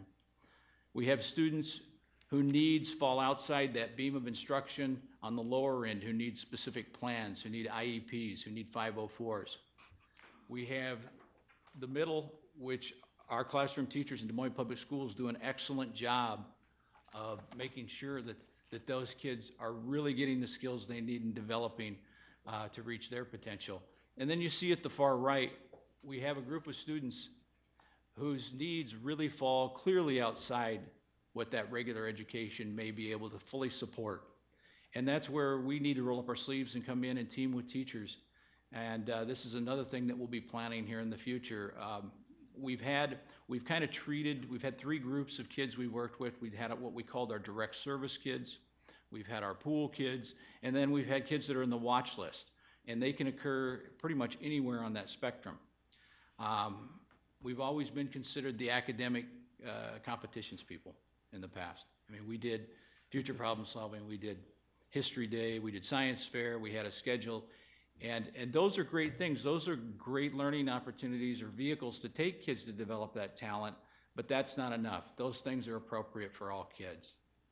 And so our efforts in the future will look fairly similar to special education with regard to having a personalized education plan with those neediest kids we have in our program, so that we don't just hope the process develops that talent. We plan throughout the year, and we meet with those students regularly, we meet with teachers regularly, and the most important part, jumping ahead here. Now, one more slide to talk about, and then I'll get to the most important part. I start going impromptu. I should never do that. Last week, we had a really good meeting. We had our first meeting with our Gifted and Talent Advisory Board, from which we had parents, we had administrators, building administrators, we had counselors, we had teachers, and basically presented them with 11 things that we were working on as goals for the future. And they really had some specific things they talked to as far as what they need us to pay attention to. They work with their kids, they know their kids. And one of the things that came out of that was a more concerted effort with kids in meeting the needs of social and emotional. All kids have a certain degree of support they require, but some of our kids that we can get to know really well rely on us to be that catalyst, to be that person, to be that ear. We know where they're coming from, and so we work quite a bit with students specifically as well as parents to try to get them through this thing we call adolescence and get them to that next step so that that potential that we identified really stands the greatest chance of developing into something super. You want to touch on any of the subjects? Let's talk about, yeah, we'll go ahead. You know, as we get down to discussions as far as how we're working with kids, we really rely quite a bit on instructional leadership at the building level. And it's a partnership with us as far as in what capacity we work with them. Because honestly, right now, we have situations that work best because of the schedule with pullout. We've got some of our consultants that are in classrooms working collaboratively with small groups of students. It just depends on what the best situation for that building is and what the philosophy of that instructional leader is. And so we rely heavily on being able to be kind of flexible with how we group kids to ensure that they're not the only one in a situation who really are outside that bounds or outside that beam of instruction and need that additional support. So we work with teachers in that capacity. This year's been new with level 4 too. As you know, our district has gone to a standards reference grading system, first at the middle school and then 9th grade this year, and then there are plans to extend it down to elementary. And one of the roles that we've been able to help support in the district is we know quite a bit about depth of knowledge. We know quite a bit about the other end of Bloom's taxonomy. We might not profess to be experts in all the content areas, and that's why we really need to partner with teachers and help guide them through this process, because you know it's going to be a system of refinement. It's going to take lots of time, many years to get this, but we're really encouraged. We really are encouraged about the potential of having students do these kind of significant project-based learning experiences at those level 4 tasks. And plus, it's giving us another piece of evidence if we have students who are very bright, but they're not these individuals that are the 99s on the standardized test score, but they've shown consistently that they're capable of doing that level 4 work. We need to get them on our radar. And so that's been another thing. And also, as we go through the program up to the high school, one of the things that we kind of shift gears into as consultants is we become career counselors to a certain degree with kids. And we start looking at, you know, what specific courses they need to be taking as they reach that level so that they take the most challenging route possible, so that when they graduate from a Des Moines Public Schools, all the doors of opportunity are open to them. And this is new.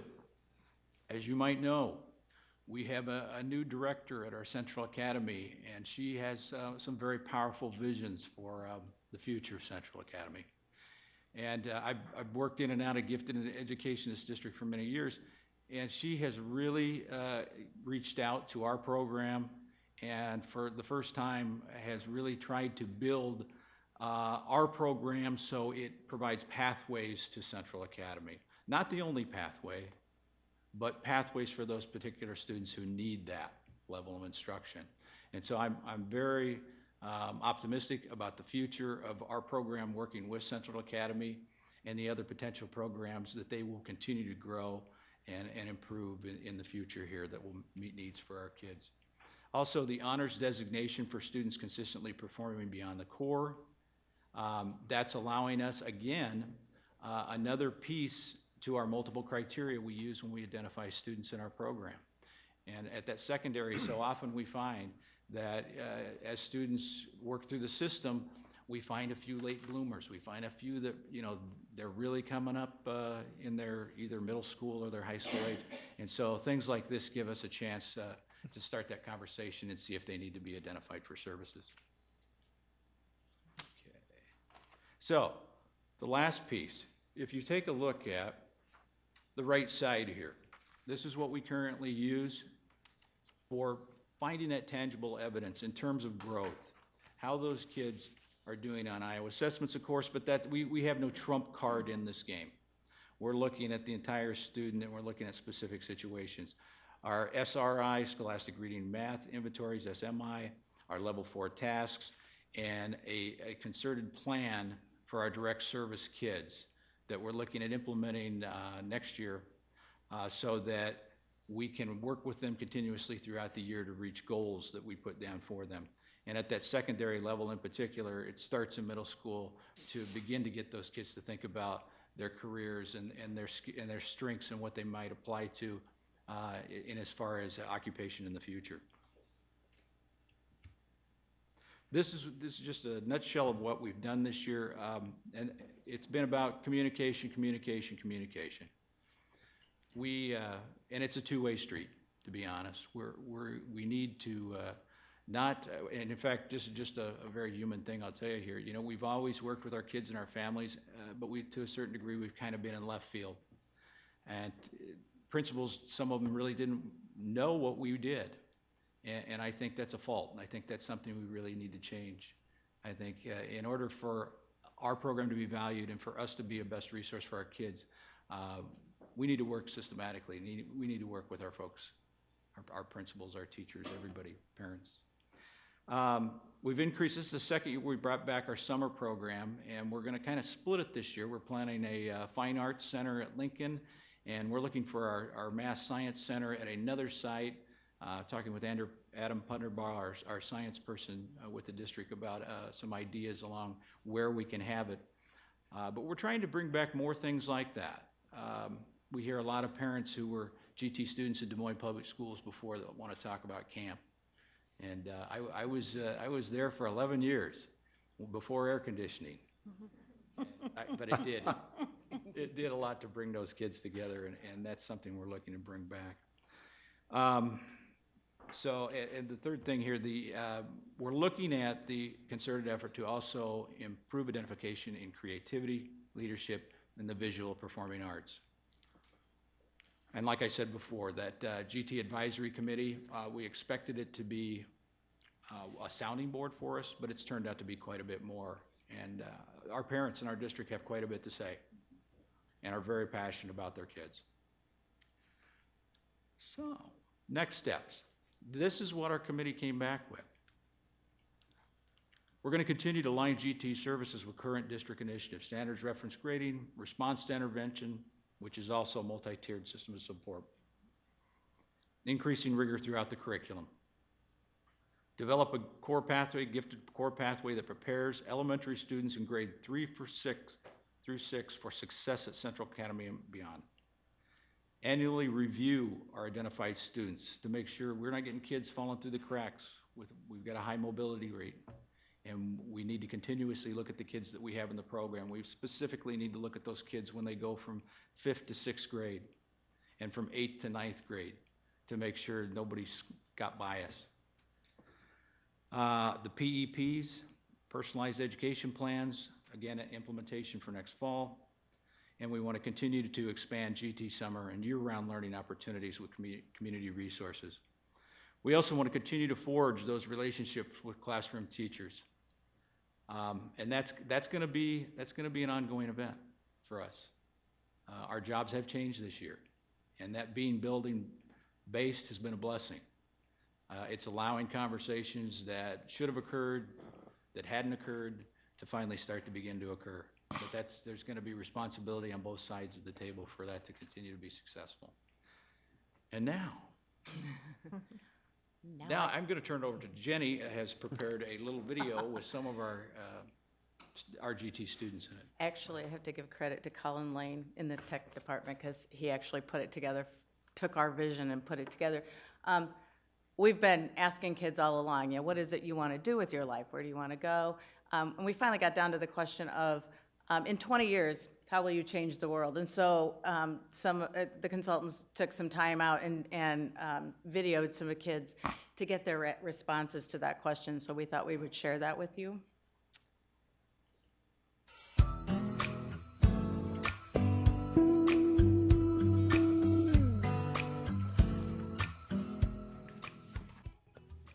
I would be a lawyer and protect innocent people and put bad people that might cause a problem. Well, first I would become president and then change the laws in our right. I want to stop child abuse and animal abuse. You don't want the pet, you can call somebody else to have it.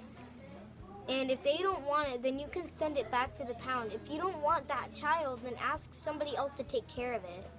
You don't have to do that. So in 20 years, I see myself being part of the Doctors Without Borders program and hopefully helping end world hunger. In 20 years, I see myself giving back to my community and possibly working for a company like UNICEF to help people. And in 20 years, I want to see myself being a pediatrician and definitely eliminating childhood cancer. I see myself designing robots to go places that nobody's ever gone. Making art that makes other people think differently about the world. I see myself making films that will change the way we think about ourselves and society. In 20 years, I see myself finding a new way to combine entrepreneurship and computer science and building my own computer tech company and being a positive mover and shaker.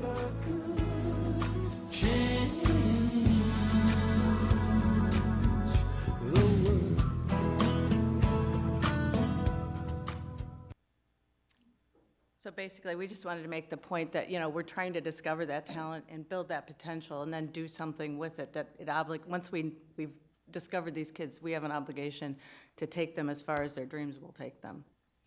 So with that. Questions?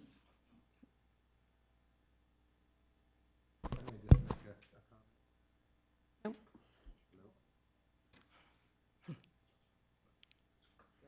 Hello? I just want to make a few comments. Gifted and talented, maybe more than our typical students, can be a very sensitive issue for our families, and this is something that's been on our radar for a while. And last year we decided, and Holly led the charge of conducting a program evaluation, and the data that we got back from teachers and parents and building administrators told a pretty consistent story. And with the resignation of Deb Nishak this year, Ed and Jenny have really stepped in and done a magnificent job of putting the pieces together. And under also the leadership of Jessica Gogarty, whose name Ed for some reason didn't want to share with you earlier, I couldn't be more proud. You know, Central Academy has a fine and well-deserved reputation in the district, but we see an even brighter and broader future for Central Academy. And it's challenging work, and we've made some significant changes this year that I think are already paying off in big dividends. And one of the things that we face, just as we talked about our diversity in hiring, and I shared this with our Central Academy staff last spring, we need to be seeing a student population walking through the doors of Central Academy that reflects the student population that's walking through the buildings, every single one of our school buildings. And we will do that. And part of the piece too that I wanted to call attention to was standards referenced grading is going to play a very important role, because as Ed said, our Iowa assessments cannot be the arbiter of what constitutes gifted and talented. There are so many issues with that test aside from cultural bias and language bias that we have way too many brilliant children out there that we have not had an adequate way to identify.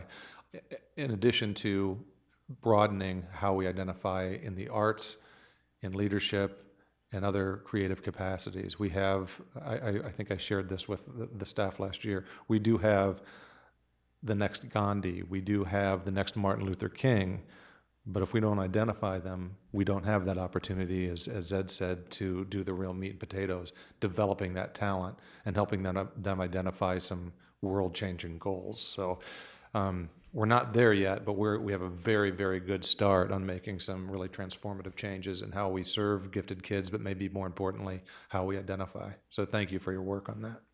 Thank you. Okay, board, any questions or comments? Ms. Boson? I just appreciate the report and the fact that we're taking a new direction, because I've heard over the years that you can't group kids, you can't put these kids with these kids, and I think the narrow thinking of that is gone with this, where we're going to really work individually with the children and not just, and hopefully identify many more that deserve to be in the programs and let every child have an opportunity. So I appreciate the direction. I appreciate the fact that they're back in the schools where they really can work. All the consultants, it sounds like it would only have been a natural that that's where they should be, in the classrooms and working with the teachers and helping supporting their needs. And it sounds like on the standard reference grading too, it'll be a great, on that level 4, you can help really develop that and even take it to the next level. Because I know many people were concerned, well, how are you going to challenge my child? Well, I think it sounds like this makeup, it will give us the opportunity to really direct that in a much more meaningful way than would have been in the past. So I appreciate the work that you're doing in it, and really recognizing that on both spectrums, everyone needs a special identification and a separate plan, no matter what level you're at. We're taking on some challenges, similar challenges to gifted, with special education here, starting in earnest at the end of this month. And the language issue really plays a really huge role. That's not the only reason that we're doing it, but certainly when we have 20% of our students not speaking English as the primary language at home, there are lots of barriers in identifying, well, are we able to identify giftedness if you have to be English proficient to demonstrate it? We need to provide other avenues. And on the other end of the spectrum, does the student have a learning disability, or is it just a language proficiency issue? And some of those are very, very difficult things to discern, and things that we need to definitely improve in if we're going to really move all of our kids forward and accelerate student performance. Mr. Barron. I appreciate the attention paid in your presentation and in the superintendent's remarks to the need for identifying kids in, I think, a much more progressive way than we have in the past, and don't have much more to say about it than that. But we'll be watching your work and the results, and hopefully seeing some changes in that gifted student population as we move deeper into this process. I did want to note in one of the two handouts that you gave us, and I apologize that the folks at home, or folk at home, I don't know how many we have at this point.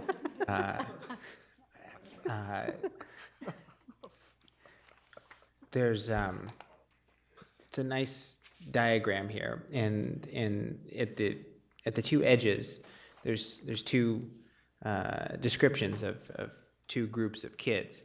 One is intense individual interventions longer than duration. The other one is individuals who need intense support for growth. I would offer that those two groups of words could be flipped, and very little meaning would be lost. The point that I'm trying to make is one of those describes special education students, and one of them describes gifted students. There's not a lot of difference in really what we're doing here. In fact, I also noted you're talking about personalized education plans? Correct. We have individual education plans for special education students. What you're proposing, and I think what you're identifying, is really just that there's not necessarily a spectrum. A special education kid is not at the bottom, and a gifted kid's not at the top. They are in certain skills, perhaps, but it's our opportunity really to meet those skills and grow them and challenge those kids in new and different ways. And I wonder even if this individualized educational delivery model is really ultimately what we're getting to for everybody. I would hope. We're getting there. Absolutely. Technology. Yeah. And to your point, Rob, too, we can have a student who is served on both ends of that spectrum We do. as well. We do, we have a number of students. We call them twice exceptional students, and we have.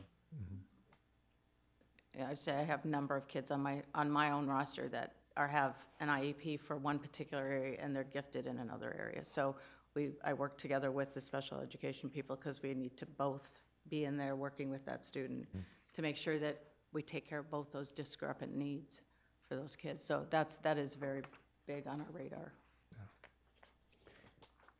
I will note that the handout that we all received will be added to the agenda item online, so that folks out there will be able to see it as well. Good point. Thanks. Ms. Caldwell-Johnson. Thanks for the presentation, appreciate it. We haven't had anything on GT in a while, so really appreciate the detail that you went into, that I think it really sort of helps bring us up to speed with some of the program changes that are taking place. And I would echo what my colleague, Ms. Bozen, said with regard to the whole notion of GT and it being exclusive. Right.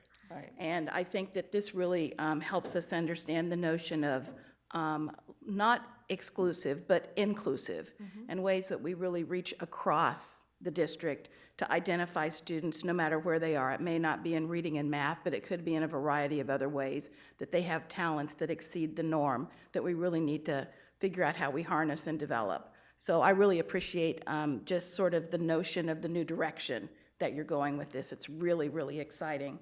The other thing that I wanted to just raise, which I think is sort of a way that we begin to even earlier identify students, is to figure out ways that even as far back as preschool, we begin to engage those students that are high on the spectrum, no matter where they are.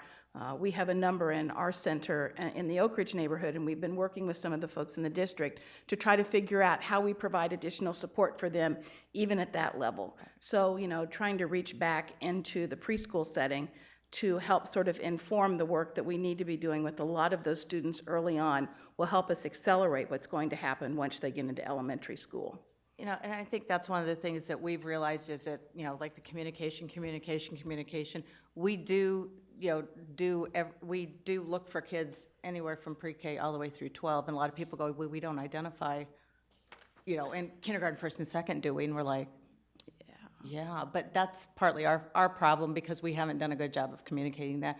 And that's one of our big focuses, is trying to get people to know we're looking for kids the minute they get into the education system on, you know, through their entire journey, so that it's not just a one-stop shop, you know, you get a chance one time, and if we don't find you, we don't find you. We are looking every single year that kids are in school, so I think that's huge. Good. I'm glad that you brought that up. Yeah, well, I definitely think recognizing all of the varying talents and abilities that kids bring and really trying to capitalize on those so you give all of those children an opportunity is just huge. So I applaud that work and thank you for doing it. And then I think it's important that we work to determine how do we develop that talent. Yes. Whether it's in a 4-year-old or a 14-year-old, and that's what that middle column, developing that talent, providing that list of different strategies and approaches to match that individual student, so.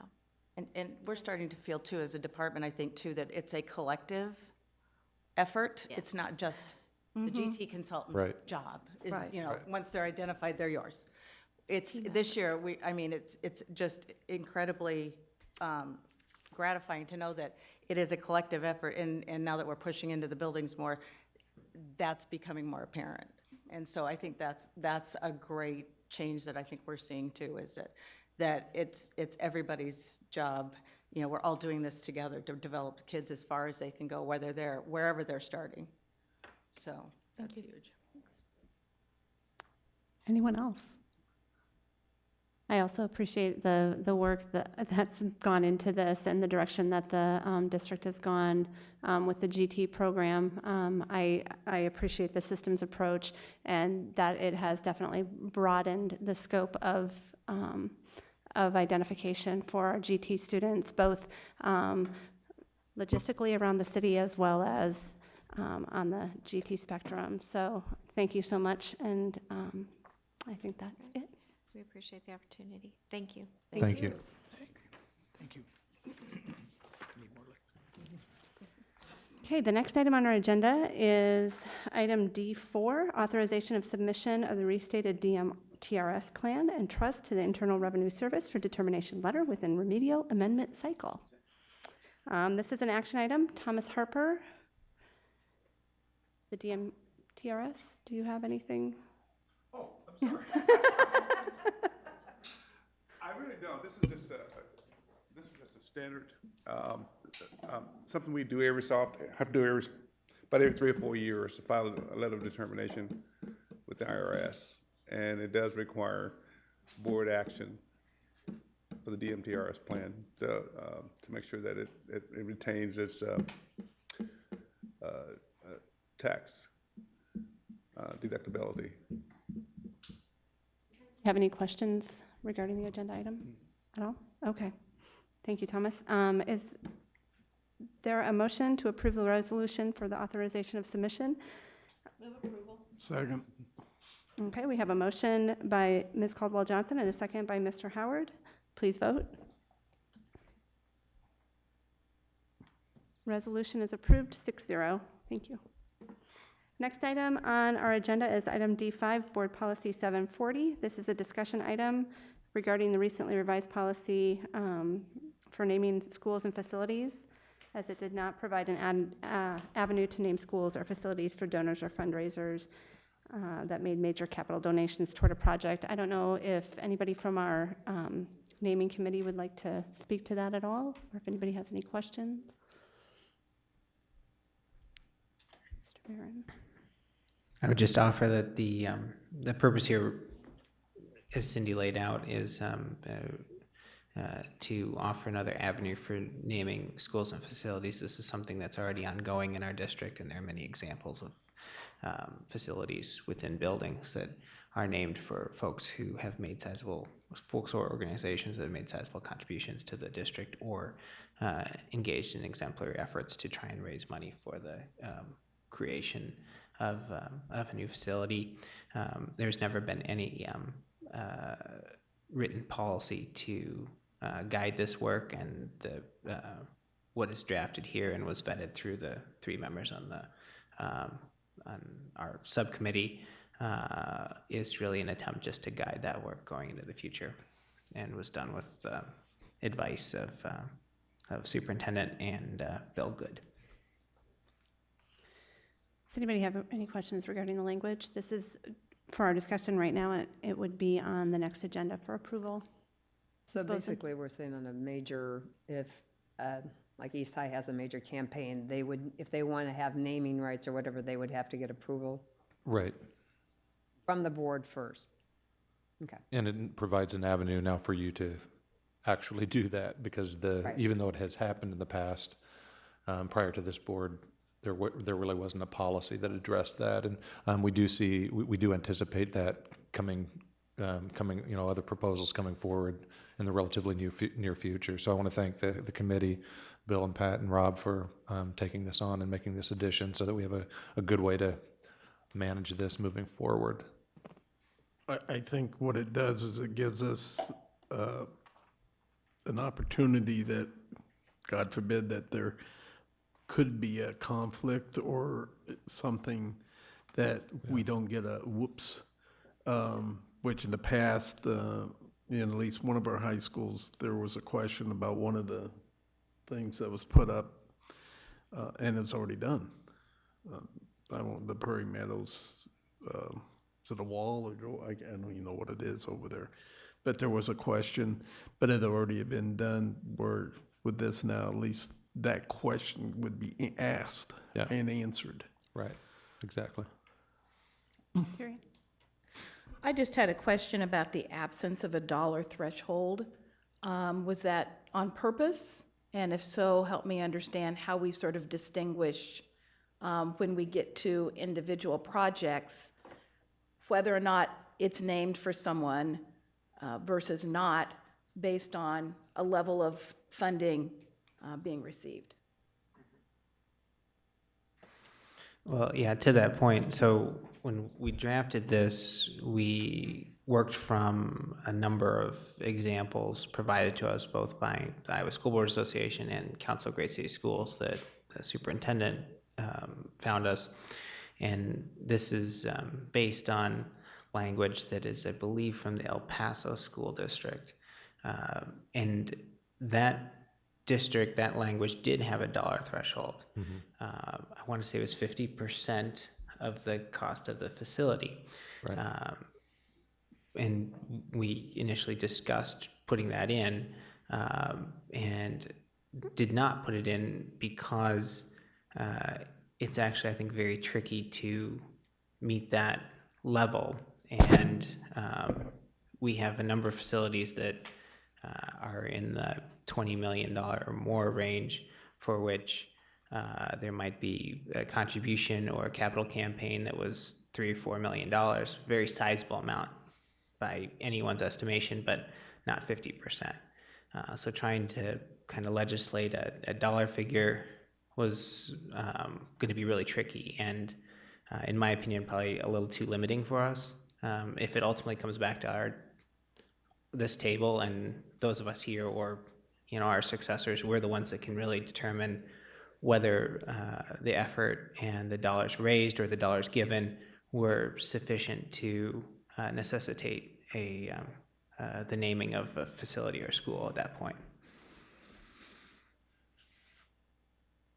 Yeah, the only thought that I had is that sort of puts us in a tough spot if you begin to talk about equity of investment and whether or not that investment should carry with it the name of the individual investor. So I don't want to put myself in a situation where I'm sort of saying yay to one and no to another because I don't have a threshold that we've established. And maybe it's not a percentage of building cost or whatever, but maybe it's a dollar threshold. I feel like we leave ourselves in sort of a tough spot by not being a bit more definitive around sort of where we err on the side of saying yes or saying no. So that would just be my feedback. Yeah, I'll leave it at that. I think it's a place to start. It's nothing that says that down the road we find that it's very uncomfortable or very awkward or and who knows, it may work, that we can't come back and re-examine the issue again, but it's a starting point, you know, for nothing. Yeah, I think it also brings it to the board where we can make, this board or another board can make the decision as opposed to at the school level. And maybe one school would do one thing and make a commitment to a group saying you can do this, and another school doesn't do that, but it brings it here to the board where we can decide yay or nay on what's going on with the naming of each facility, so we don't have that difference in all the schools. And it could be too, once, if they're bringing the proposal to us within the guidelines, they have to stipulate what's the dollar threshold of that before they even name anybody or give the rights of a name. Any fundraising should have a proposal on how they're going to do it and what the level of gifts should be, so that you're not dealing with somebody's already been promised a name and they didn't give enough. But what is the criteria for how you're going to determine naming rights? And that would be the board's proposal, because each project could be different. Like you said, some projects might be $1,000, or it could be $200,000, or it could be. So I think if you leave that before any naming, that you have to come before the board for the approval and have that structure of payment, or set the guideline for how much it would be.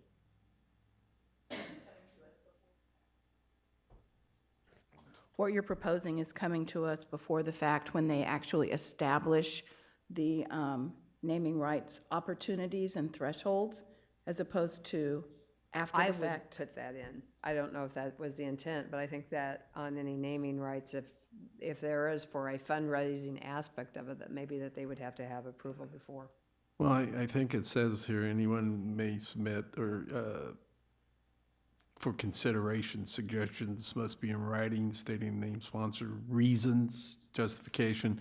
So if you're bringing that forth, the board at the time, be it us or whoever, that would be our privy to ask that. Yeah, I think relative to the, is this something that we're talking about before there's an agreement to give money, or to, the point here is, I think there's not going to be a project that's going to be named for an individual unless it comes to board approval. If it's a large project, it's going to go through Bill and Tom, so they're going to be, they're going to catch anything that beforehand that would come to us. Any agreement by any entity to give a large amount of money, they would know. And so, to what Bill's saying, I mean, this is taking it out of the individual school's hands and putting it to the district and ultimately to us. And I'm not advocating for or against putting a dollar figure level in here. This is a discussion item, something that will come back in a couple weeks for board approval. If folks would rather put a dollar figure in here, I'm more than happy to talk about that and figure out what that would be. My answer to Terry's question was really just referencing the process that we went through, since we did have that specific question come up.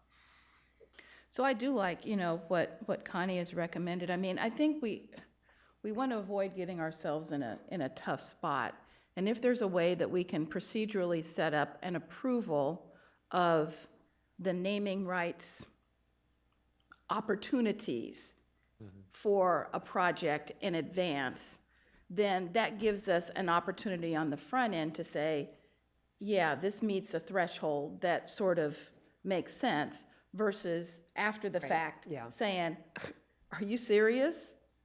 You know, and you don't want to offend anybody by doing that, because people honestly are going out raising money for projects, et cetera. But I think we also, need to, be, more present in a decision that ultimately could come back to put us in a tough spot. Yeah. So it really would be just the extra step that on a fundraising campaign, if you're going out to raise funds, that needs to be approved. And what is your thresholds? So that would be my suggestion. To add it into it, yes, it comes before the board, like if it's just a naming right. But if you are actively going out fundraising, soliciting funds, saying that if you give this, you will get that, that should come, and they don't have to put any names on it, but I mean, I think the framework of it should come before us, because usually there's a goal, we're gonna raise, like I know we had at East High, we had $4 million, that was a goal. And I'm sure they had it all structured. So I just think that before people go out and solicit funds, we should know the criteria so that then we're a little more familiar. So that if somebody gave 1,000 and they got the name of the whole building, that wasn't the criteria, or what was gonna be the makeup of how you go about addressing naming. So I would offer that as an idea, as to not set a dollar amount, but have some type of a kind of a pre-approval that yes, we are going to go out and we'll be looking at naming. Would that be a policy, or would that be a internal? If it would please the board, Bill and I could work up a policy that we follow, and certainly make it clear to the entire staff that don't go making promises you can't keep. Make sure these things are vetted, and then possibly we could use that for leverage. I know the board won't approve this, but if you kicked it up a little bit. Yeah, right. I just think there needs to be a little clarification for everybody before. Yeah, and Rob and I did talk about that. There were the examples that we did a little bit of research on some of the naming that has happened in the past, and none of them came even remotely close to what the rest of this policy is really modeled on, and we didn't want it to be really a false opportunity. But you're exactly right, Terry. That's what we also talked about, is it puts a lot of judgment call on the board, which could be very uncomfortable if we don't manage the process before it gets to the board table, for sure. I will put that on our So is it a policy, or is it a internal? Well, certainly we can manage what gets to the board table. So that can be vetted before it would come to the board, and we can put that in procedure. It probably is more a procedure. If you are going to go raise money, this is the procedure you follow. Mm-hmm. But I think we need to stipulate that as long as we're doing, I think that procedure needs to be put together. Anyone else? Anything else? Okay.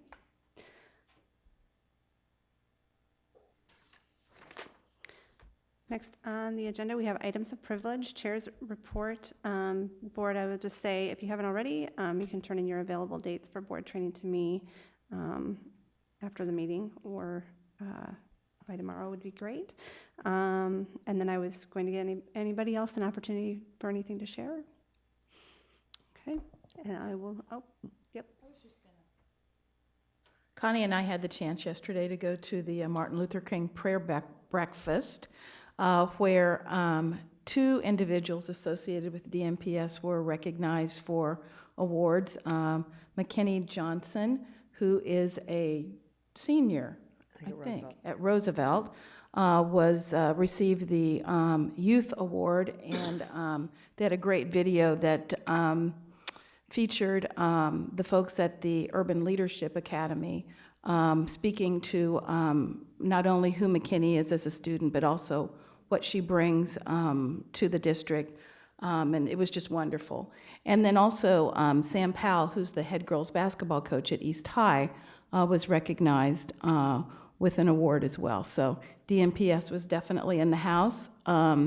Bridges to Harmony provided the entertainment that morning, and there were a number of youth, I would say probably 80 or 90% of them, that participated in a youth summit that was also put on by the African American Leadership Forum that day. And so DMPS students were definitely represented in that group, and it was a great way for them to spend the day doing community service and also participating in a forum. So it was great to see us recognized that way. Thank you. Well, I was just going to say, going to recognition, I think that they did a great article. They talked about the NPR on Sarah Tillinghast and what she's doing with the Dream to Teach.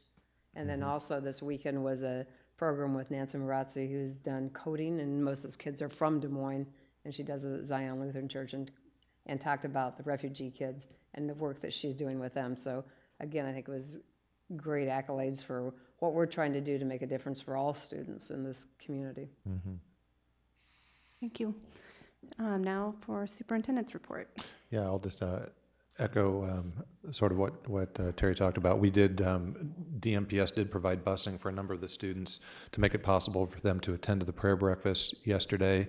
And we also had a really nice event with Dr. Martin Luther King Jr.'s niece, Alveda King, speaking at North High School last night.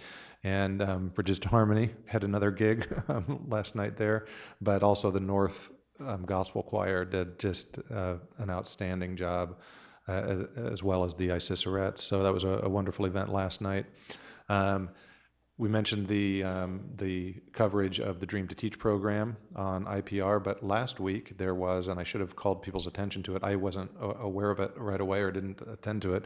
Our Arabic program got some coverage on Iowa Public Radio as well.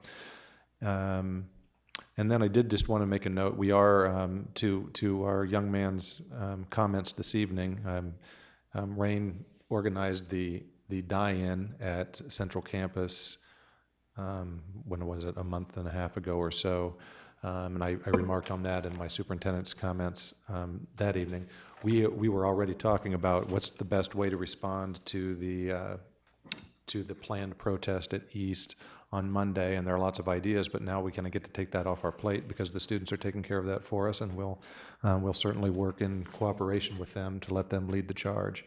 And again, I'll echo what I said about the die-in. This is really what I think the board wants from our kids: actively engaged in their community and making a difference in their community, demonstrating leadership in the community, and for issues that don't necessarily directly impact them. And this one, it hits them a little bit closer to home, but it's just amazing when you give the kids an opportunity to lead, just get out of their way, some pretty spectacular things happen. And I will leave it at that. Okay, thank you. This meeting is adjourned, and we will reconvene shortly for an exempt session.